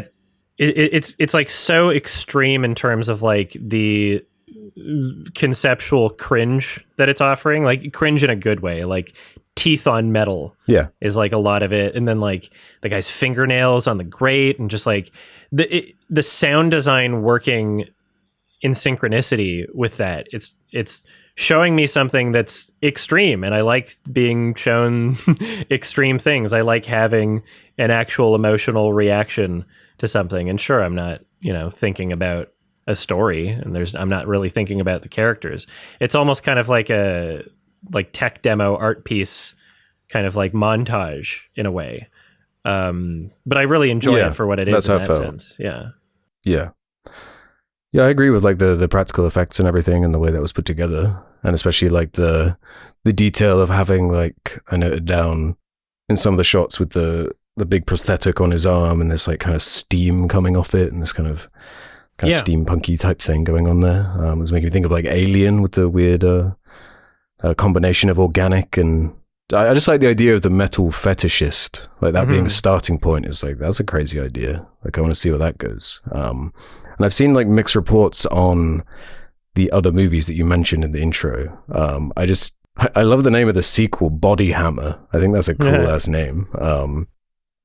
But I think it's supposedly a bit more of a traditional narrative, and I put it on for like 5 minutes, but I was just so kind of tired from this first movie that I wasn't in the mood or headspace. So maybe that one would connect a bit more with me if it has a bit more of like a traditional narrative alongside some of the craziness of the visuals and more of a budget. But it seems like it's diminishing returns with the trilogy, though. Like, no one really says to watch the third one. And I don't really know much of this director outside of it. But it's just one of those times like Salo, where it's like, this is a classic. Everyone's saying how important it is and how influential it is. And I can see that through that kind of historical lens, but my experience is limited by what I'm actually seeing frame by frame.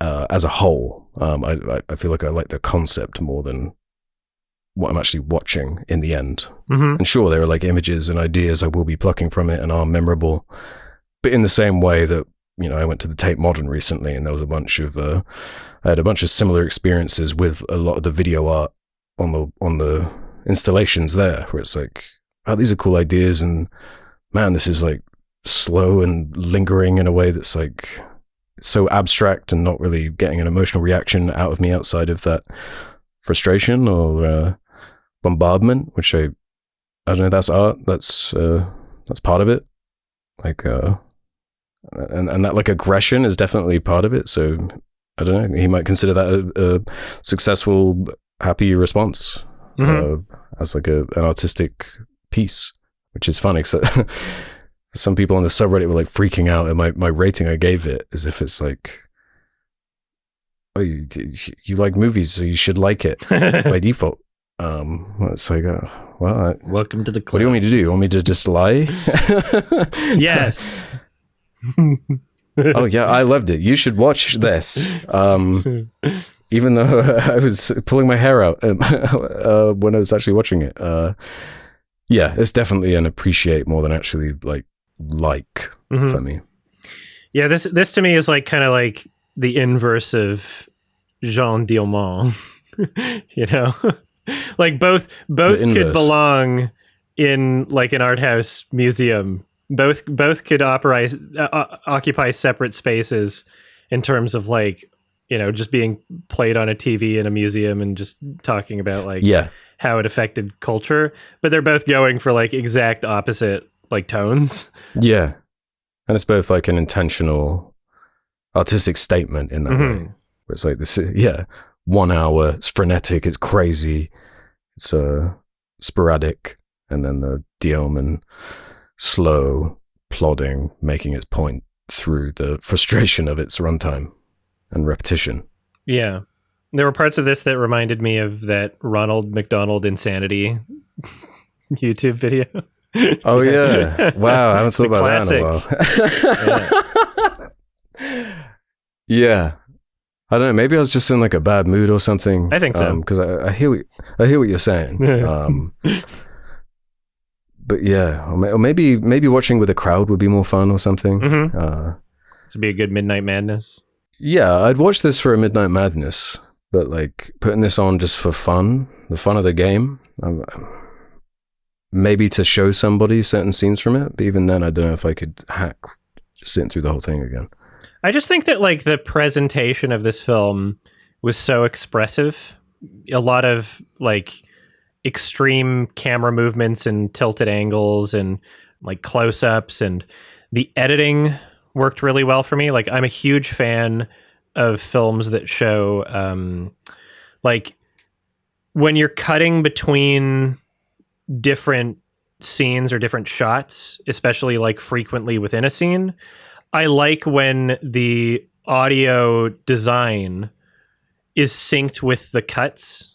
It kind of adds this like really jumpy and uneasy feeling to the film, where it shows a much more clear intent with the editing when it's synchronized in that way.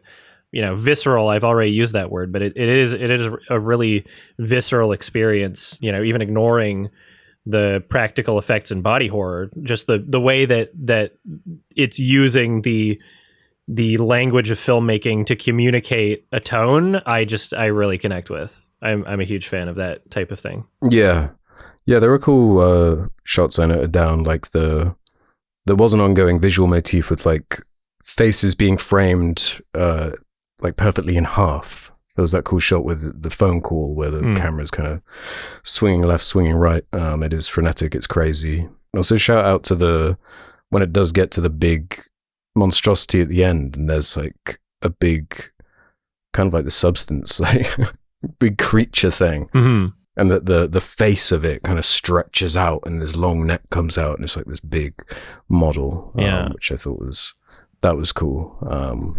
He's going for that tree star. Yeah. Yeah, I love the soundtrack. Very industrial, you know. I'm assuming 9 Inch. When did 9 Inch Nails start making music? I think in the 80s, right? I'm wondering what kind of late 80s, wasn't it? I wonder. I'm pretty sure they made a song for the third one, even. Oh yeah, that makes sense. I was reading, or something like this. Yeah, kind of like Silent Hill, Akira Yamaoka vibes. Although that obviously came after.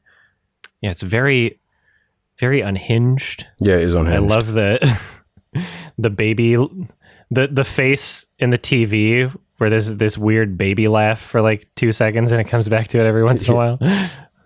That was fun.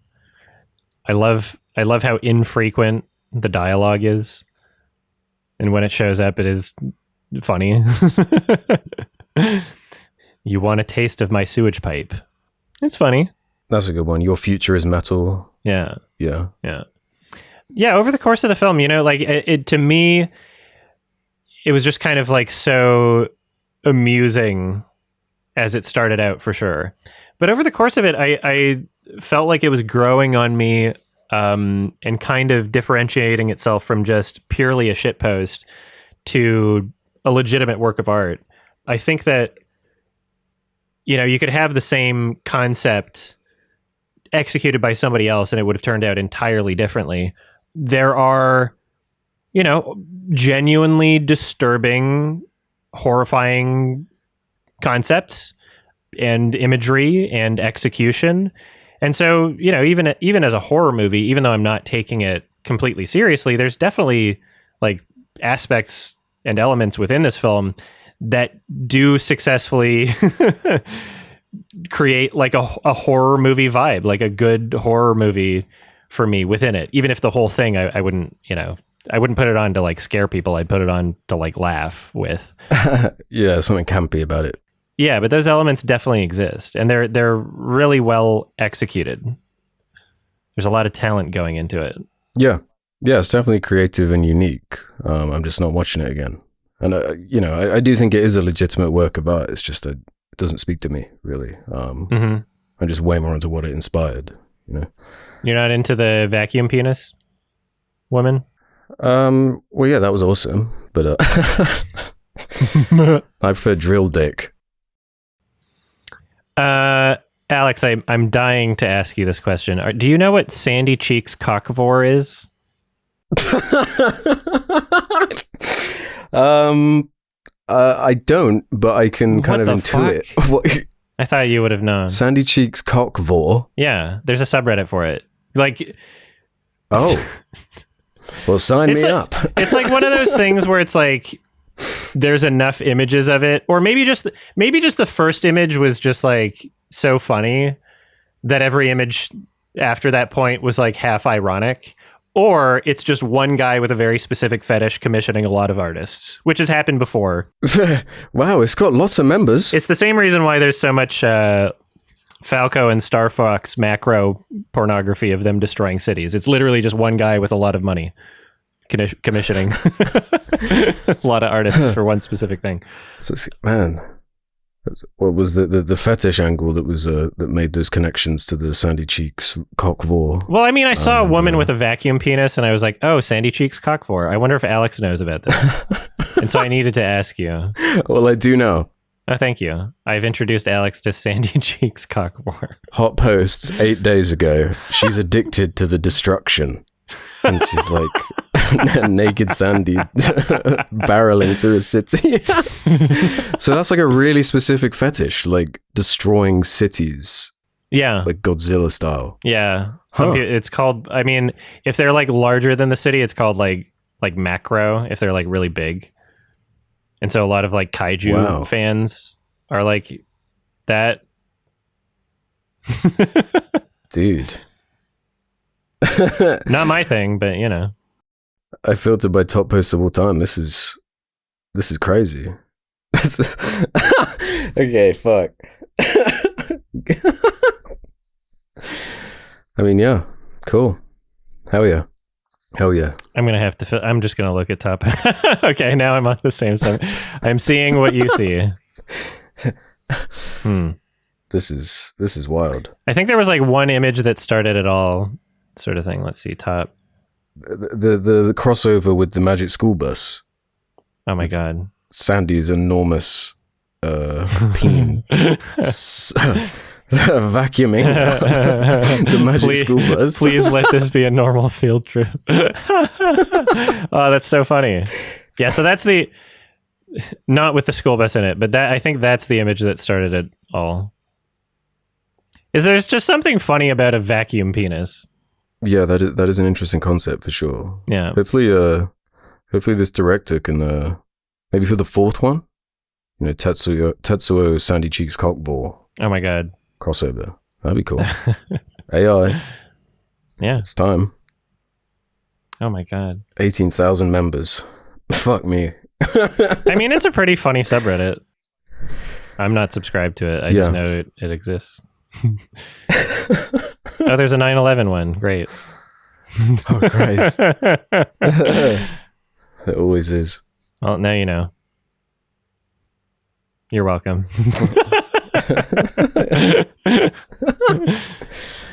That's as unhinged as this goddamn movie. Well, I mean, that's a good reason why I was reminded of it.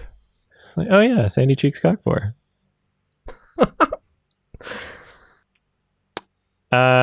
8 out of 10 for Sandy Cheeks Cockbore. Also the movie Tetsuo the Iron Man. I would give the Sandy subreddit a 9 out of 10. But I would give Tetsuo the Iron Man. I think I gave this a right down the middle, 2.5 stars, 5 out of 10. Appreciate it way more than I like it. It's creative and unique.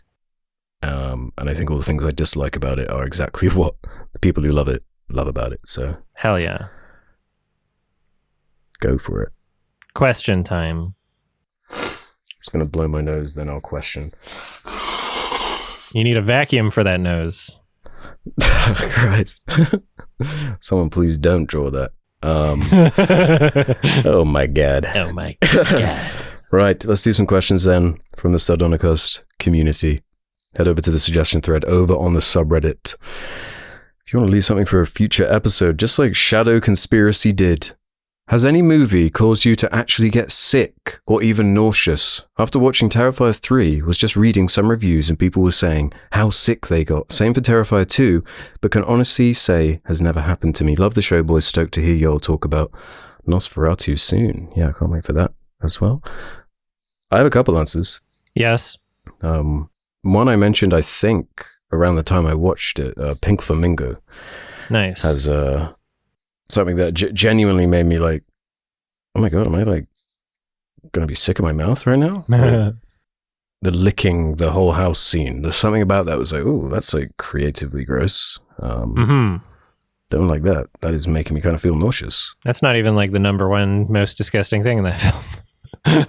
No, it's not. But for some reason, that was the one where it's like, oh, that's really like, because normally it's not really something that happens to me. Yeah. Outside of like, another example I can think of is like some of the violence in Martyrs specifically, like blades being scraped across skin and things like this, like rusty blades and that kind of thing. So it doesn't really make me nauseous, but it makes me like tense up and feel extremely uncomfortable. But Pink Flamingo takes the cake for nausea. That's for damn sure. Yeah, I don't get nauseous at films. Maybe like The Lion King 2019 made me want to vomit, but yeah, I get like a good cringe reaction out of things, like a visceral, like I like when I sometimes I like jump back, or I like my arms move up. I get like a physical reaction out of seeing something. Some of those things in Martyrs. Some of those things in Tetsuo the Iron Man. Yeah. Yeah, the fork in the mouth and stuff like that is pretty cringe, but not really nausea inducing. Yeah. Yeah, I don't really get stomach sick from like art, I don't think. Yeah, I hadn't until Pink Flamingo. It's a crazy movie. I'd recommend film fans watch it, but be prepared. Speaking of Lion King. Thank you. Bucking Beasts has this to say. Hey guys, so it looks like the top 10 highest grossing films for 2024 are unfortunately sequels. We've seen the online space beg for more original films, but we hardly see those films get a big financial return. It looks like Hollywood might just focus on sequels/spin-offs on already popular franchises. I was wondering, what are your takes on this situation? Is the audience to blame for enabling this type of creativity, or is there something else that hasn't been taken into account? Appreciate the podcast, and I hope you guys are having a wonderful day. The audience is entirely to blame, yes. Yeah, explain. I'm looking at the top 10 right now. I saw Dune Part 2 in theaters. Yeah. I did not see any of the other ones in theaters. I'm going to get the list up. Inside Out 2, Deadpool and Wolverine, Despicable Me 4, Dune Part 2, Godzilla x Kong: The New Empire, Kung Fu Panda 4, Venom: The Last Dance, Beetlejuice, Bad Boys: Ride or Die, Kingdom of the Planet of the Apes. Kung Fu Panda's on there? And then it keeps going. Twisters, Alien Romulus. I've seen about half of those. And then you have to get to like number 13 before, what is It Ends With Us? What the fuck is that? Oh yeah. Sony Pictures. That's based on a book. The Wild Robot's based on a book. Quiet Place Day 1 is a sequel. Garfield movie's a pre-existing IP. Gladiator 2, Joker 2. Jesus, If is on there. Fucking Ghostbusters. hell. If is based off of a book, right? No. Is that the first? I think so, yeah. Actually, I'll have to look this up. I don't know. It might be Krasinski's original idea. It's not Harold in the Purple Crayon, which I confuse it with often. Yeah, the purple thing. Yeah. It's easy to get them mixed up. Wow, yeah, that's bleak. Yeah, wow. I think, okay. So you have to get to number 20 to find the first, like, actually original IP, and it was considered a box office bomb because the budget was so high. The Fall Guy. 21 is The Fall Guy. Wow, yeah. That was based off of something, right? Oh, was it? What was the original one then? Let's find out. Loosely based on the 1980s TV series. So loosely based, I guess. Wow. Okay. But previously existing IP. Yeah, the audience is to fucking blame. And, as much as we all agree that within our audience especially, we would be watching things like Mars Express or Memoir of a Snail if they had had a proper release. There's not enough of us to really institute that much of a change. We can try to spread our ideas, the pathogen, so that hopefully other people figure shit out and support original ideas. Like, I don't know. People are going to watch the Minecraft movie. Nobody's even expecting that to be good, but people are going to see it. Adults are going to see it. Oh, yeah. Yeah, it's probably going to make $1 billion. Billy easy. I'm just looking at, like, out of these top 10, I can make a case for maybe one that will stand the test of time and be like, yeah, that's a great film that's going to be revisited and be part of something. And that's Doom Part 2. That's like the only one, I think, where it's like, man, at least when like the old other Kung Fu Pandas were in the top 10, it was like, they were good movies. But it was like atrocious, that film. That was a scam type film. It was horrendous. Yeah. We rewarded it. Yeah, there is something doomery about that, I guess. And yeah, I saw Inside Out too, but I don't remember anything about it. I remember the anxiety character. That was kind of fun. Seems like one of those. Yeah. So it's... How far do we have to go down to see like an indie movie that I like? Terrifier 3 is in the top 40. Challengers, 37. Long Legs? I didn't like that one. I didn't really either, but it worked as far as like making a bunch of money. True. Furiosa. I suppose that's a sequel. Civil War. It's there. That's kind of... Red one. Right underneath Joker. I forgot that even came out this year. Nice. Red one might overtake Joker. It genuinely might. Is it purely the audience? Or is it like being trained? Like, where does it lie? It's like a chicken or egg thing. I mean, yeah, it's purely the audience in the same sense that like the results of an election are purely the voters. Sure, there's propaganda. Deadpool Wolverine propaganda. Yeah, I mean, that's what it is. we can try to explain why someone voted the way that they did. We can try to explain why someone voted with their wallet the way that they did, based on what information they're being exposed to.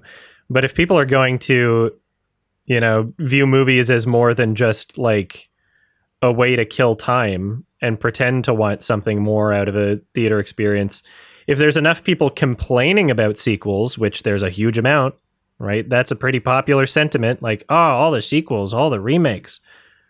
You gotta not say that and then go watch Deadpool and Wolverine and the Minecraft movie. You can't do both, right? But it's like it's all anyone cares about. Yeah, is Deadpool and Wolverine and sequels and franchise IP. And does it simply stem from like an economic incentive where it's like movies are getting more and more expensive to make? It's just a safer bet on the money if you are making a Twisters sequel or a Deadpool Wolverine or Inside Out thing? Yeah. I don't know. What's funny is like it almost seemed like we were getting to the point of this fatigue, especially with like everybody getting sick of like Star Wars and shit. It almost seemed like that would play a part into like a sequel remake sort of fatigue. A lot of Disney flops that were remakes as well. Yeah. But the lesson learned was not let's fund original new ideas. The lesson learned was let's tweak our sequels and remakes into a way that people will get more hyped for them. And you put in more references and you go, dude, Deadpool. Yeah, you just got to combine the right characters. You got to. Yeah. I can't believe Godzilla X Kong is in there. Well, actually, I can believe it. People liked Alien Romulus. Alien Romulus is like maybe the most egregious example out of all of these in terms of like not making a new movie and just doing member berries. And people liked it. So I actually think Kung Fu Panda 4 is worse for that. And it made more money. Kung Fu Panda 4 was barely a movie. Yeah, that shit's embarrassing. the Ghost. I didn't even see that Ghostbusters. I forgot that even came out. There is a real disconnect, I feel, between like what an average person wants to go to the cinema to see and like what someone who loves the art medium of film, and like, but then having Dune in there does, like, it can be done, I guess. That I feel like is I don't know, it's a real film. It doesn't feel like a product, like Despicable Me 4 or whatever. Doesn't feel like shit out. Yeah, it's an artist with a vision. Yeah, but people really loved it. But it didn't get funded because it was an artist with a vision. Although it kind of did, didn't Villeneuve could. Yeah, Villeneuve could do it, yeah. Villeneuve has enough pull at this point. He could be a new Nolan. So I hope he goes back to like not Dune eventually. I think he's got one more in the tank. Which I'm fine with, is trilogy, if it's to that same quality. It's going to be curious what they call it. They're definitely going to... Dune 3. Dune 3. Dune 3. I can't remember what the next novel's called, but yeah, that's... But only really Nolan... This has been an issue for like a long time. It's not like this is the first year where this has happened. It's like just now and again, like Christopher Nolan releases a movie, I guess, that gets in there as well. It's like the only one. It is kind of funny whenever you see like something begin to break out, like an original idea that gets a lot of like mainstream attention and accolades and does pretty well, like Poor Things, even though that wasn't like a huge movie. You know, like it was definitely a success.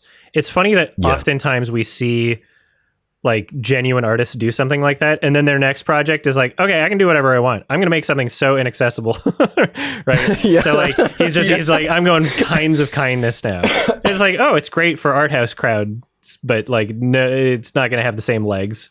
You know, fucking Coen Brothers did that with right after No Country. They did A Serious Man. They're like, yeah, we'll make a movie. Yeah. Great film, though. I love that movie, yeah. Yeah, you're right. I don't know. It's their problem to solve. And I don't see it changing anytime soon. Yeah. A lot of people creating art for art aren't gonna like ride the wave of success as much as they could because they're not in it for the money. Well, I guess that kind of raises the question, like, does Hollywood output even need to be good for films to be a worthwhile like hobby or something to enjoy? And I think the answer is obvious, right? Like, we say this, I feel like we ring this bell constantly. Like, sure, I guess you can have the attitude that films suck if all you watch is what is in this top 20, then that would probably be my conclusion as well. But like, there's heaps, I was saying earlier, of how many good, interesting films are released, and I feel like that hasn't particularly slowed down. I feel like some of the avenues for the indie mid-budget movies are actually kind of bigger than ever. Well, there's more options, I feel like. Yeah, it's one of those things. Because a lot of the movies we love, like even if they were seen by a lot of people, it would probably just have this, you know, like weird hatred for it. Because there would be a lot of people going like, why is this popular? Like there's enough of that already with The Substance being a movie that like enough people are talking about. There's like, and Everything Everywhere that happened with. Yeah. There's like just a huge chunk of people that are like, this was pretentious, and like not even engaging with what it's trying to go for. Like, it wasn't scary. I'm like, I'm not sure if it was trying to be that horror movie that you're expecting. But I guess, yeah, that goes back to like our Smilers review. It's like, I think that's what general audiences are looking for. Yeah, people like it. They're embarrassed to admit it. That people just want fucking slop. They want the same familiar thing over and over again. They want something that, like, they see the trailer and they already know exactly how the entire movie is going to go. They want a familiar experience. Yeah. Yeah, I don't know. Man, fuck audiences. Sorry. F them. Yeah, Pelican122 has this to say. Alex, you rated Deadpool and Wolverine, speaking of, a 4 out of 10, understandably. Adam said he would never see it and is dodging a bullet. Yes. But Alex, do you think there's anything about the movie Adam would actually enjoy and appreciate? No. I apologize for this exercise in miserable slop. I guess that brings me to the good. Was there anything you liked about those first two Deadpool movies? I can't remember what you said about them. No. Well, I kind of liked the occasional gore. That was about it. But what about the humor? Did you like any of the humor? No. Not a single joke. No. Yeah, I don't think you'd get much out of the humor in Deadpool Wolverine. Do you care about Hugh Jackman's Wolverine at all? Do you have anything going on with that one? Christ, yeah, there'd be very little in it for you then. Did you get anything out of it? I got a couple of things out of it. There were a couple of okay scenes. I thought Channing Tatum was quite funny in it. Oh shit, is that a spoiler? Everyone's Who cares? seen it. Everyone in the world has seen it. Everybody who wants to see it has seen it. Everyone has seen Deadpool Wolverine. It was, I don't know. It was mostly kind of annoying to me because I just am so over Ryan Reynolds, and I just feel like you're just told you're supposed to like him, and that's always been his. He's kind of like The Rock in that way. I think that's him, Kevin Hart, and The Rock are the trilogy to me of like, why are you in so many movies? you suck. But yeah. I actually can't think of anything you'd like about it, to be honest. Yeah, same. Yeah. So Soz. Yeah, I don't have anything on that one. Right, how about we wrap up on this one? From I Roast You Like a Pig. If you had to speed run a game, which one would you pick? And no, Adam, you can't pick Life is Strange. You're too familiar and in love with it. Although that normally is a prerequisite for speedrunning a game. You normally do have to love it enough to be able to replay it again and again and again. Is the goal to like break a record? Have you ever seen like the Games Done Quick, GDQ? Yeah. You're a cringe fan. You must have seen like the cringe compilations. Of course, yes. Yeah. I every like maybe once a year I'll remember about GDQ and like have a look at the list of what has been ran that year, and I'll check a few out. I watched just a couple the other day of like an insane Mario 64 blindfolded speedrun. That was wild. A Mass Effect 2 one was quite fun. I always like the Halo ones. But as far as a game I'd want to run, man, they get so technical is my thing. Like the Halo ones, you got to do this like, watch me do this grenade jump at this particular angle, and then I swap to the sword, and then I do this like glitch on this old version of the game, and then I fly across the map, and it's like, oh my god, like, I don't know if I have the ability to even do that, but maybe something like Ori and the Blind Forest, that would be my kind of thing. I've got an affinity for that game. I just like the game feel of it so much. I could play that again and again, and you can finish it in like half an hour if you're good enough. So that might be a good one. If I had the skills, like an Elden Ring or something, would be good. But like so the Souls fans, like I'm not letting them see me play one of those games. Yeah. Well, I guess I got a couple different answers. So like if the goal is just to do something like really easy, like, I don't know, Facade. Just as fast as possible. Yeah, and it's like, what's the ending? Is it, do I beat it if they kick me out? I can just type Melon, right? Then another answer would be something like, there's this really good indie game called, what was it called? Do I have to open up my Steam? I'm going to open up my Steam. I'm just remembering that you accidentally speedran Gone Home. Oh, yeah. But I don't know if that counts, if that's one people be tuning in for, like an Elden Ring or whatever. There was a really fun indie game called Antechamber, and I'm aware that there's a way to like get to the ending right at the beginning, sort of thing. You're not supposed to necessarily. There's like, Antechamber. There's like fucking, what was that one where the guy's in the office? and then you're just being talked to the whole time. Stanley Parable. Oh, the Stanley Parable, yeah. Yeah. So those would be the easy speed runs. And then other answers, if I was to not do something easy, I love Super Meat Boy. Oh, that'd be a good one. And I feel like the game is kind of designed very well for speedrunners, because a lot of what happens in the game, like, it doesn't have a lot of RNG, because everything starts at the exact frame every time you come back. Yeah. So if you're moving at max speed, then you have like a consistent way of interacting with things in the environment in like almost the exact same way every time. Yeah, it loads instantly. Yeah. Yeah, that's a good choice. And then other answer for just like a fun one I would do would be Halo CE, Halo 1. Because like a lot of those fucking glitchy tricks I've already done, okay? Because I like that game a lot. And one of the achievements on the Master Chief Collection was to like speedrun each level. Now, it allowed me to do them individually, so I could like restart a level and, you know, it was the overall time, like legendary under 3 hours or something.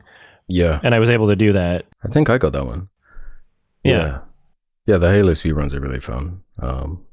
Some are just harder than others. I just enjoy Halo so much that like if there's something I had to grind at over and over and over again to like perfect, I mean, sure, I wouldn't. That's the one. I wouldn't have the top record, but yeah, you know, if I was asked to speedrun, have you seen they're remaking it? Halo 1. What? Halo, you don't know about this? Halo Studios. Well, I don't think it's an official announcement, but they've heavily implied that they are remaking Halo 1 in Unreal Engine. That's the implication? Yeah. What? I think that's what most people think is going to happen. Yeah. Really? What are they supposed to do after Infinite? Like, what are they actually supposed to do? Give up? If they have to. Yeah, that's what I would say is like, just stop. But they're not going to. So, yeah. I don't know if that's what they're doing, but I'm willing to put money down. I think they're going to do it. Literally all I saw was, we're using Unreal Engine now. Like, that's all I got out of it. They didn't say anything about it. Really. Yeah, and they picked all these Halo 1 locations. Did they? I think they're going to do it. I really think they're going to do it. Is that like their next project? Should we make a bet? Yeah. Yeah, I bet you that's going to be their next thing, because it's safer for them. They might do, you know, it's like the Resident Evil. They're looking at the industry, like the Silent Hill remake just went down good. It's like, oh, we've tried making our own thing and it sucks. Let's just start remaking. You know, we can, and then people will like us again. I think they're really going to do it. What do we wager? It's $50. $50 they're remaking Halo 1. How about instead of $50, one of us has to say something silly at the beginning of one of their videos and not explain it. Like, what kind of thing? Like, hello, I am the number one biggest fan of Sandy Cheeks Cockvor. This is not a joke. Fuck. You know what? I'm confident enough. I will take that bet. Oh, okay. So at like main channel, hello, I am the number one fan of Sandy Cheeks Cockvor. This is not a joke. Is that's the quote. Is cock allowed to be filtered out? Because that's like, I'll get the video flagged instantly, won't it? I don't know. If you like open it on that. I wonder if the word cock is something you have to get rid of. Well, yeah, sure. We can censor the word cock.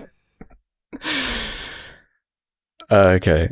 And you have to also say, this is not a joke. Yes, that's a part of the full quote. Ooh, this is high stakes. See, no one's gonna bat an eye if I say it. So the stakes are low for me. Ooh, okay. Fine, I'm confident though. I think they're doing that. So, okay. It's a deal. Okay, somebody remind us. And the specific bet is that it's their next thing that they release. Halo Studio, like the next game. The next game, not like putting the Master Chief Collection on PS5 or whatever. Like the next game, the first game Halo Studios made. Oh, it can't be a port. Okay. Yeah. Okay. Yeah. I'd be happy to lose that bet. Okay. So. All right. Remind us, everybody. Remind us the full quote. Holy shit. That is gold. You can't say it sarcastically. I can't. Well, for me, no one can tell the difference. So I'm adding more layers to. I'm trying to make it worse for you. No, I'm confident. I'm safe. I think. Okay. Yeah. Yeah. So we'll see on that one. What if you get more clicks because you say that? What if it's a hit video? I might signal boost that subreddit in dangerous ways. Uh-oh. Holy fuck. All right, you got a recommendation or what? I do have one. Just one. I was torn between two, but I think I'm going to go with a 2003 film that I believe somehow neither of us have seen, and that's Sofia Coppola's Lost in Translation. We're both big fans of her, and there's like a connection with these movies, which we can get into when we talk about it. But yeah, I think a good combo could come from this. We're both big fans of Sofia Coppola? Her, sorry. Her. The movie Her. Yeah. Oh, sorry. Okay. Yeah. Of course. Sorry. I didn't realize this. That's kind of my one issue with that damn movie is like Spike Jonze is Her. Yeah, Spike Jonze is Her. Okay. Those who know the link there, but I'll save that for when we actually talk about it. Yeah. Cool. I think that could be cool. I think that I saw this a long time ago when I was younger, but I'm not sure. Yeah, it sits there with me as well. But it's on my watch list for me feeling like I would need to revisit it to have an opinion on it anyway. Yeah. So I think I'm aware of some things that happen in it, but I'm not sure. All right. Cool. Kill. If you don't want to be spoiled for Lost in Translation, directed by Sofia Coppola, watch it before the next episode. These episodes come out every 2 weeks. You can listen early by going to sardonicast.com/premium or go to patreon.com/sardonicast or click the join button on YouTube. You get them early. Join. Bitch. So do that, and also subscribe to the Sardonicast Highlights channel. And do that, bitch. Do that. Yeah. Bitch. All right. Thanks for listening, everybody. Have a happy Sandy Cheeks cockvore. Or don't. She looks happy. Too happy. Unhinged. All right. Bye, everybody. Bye-bye. Bye.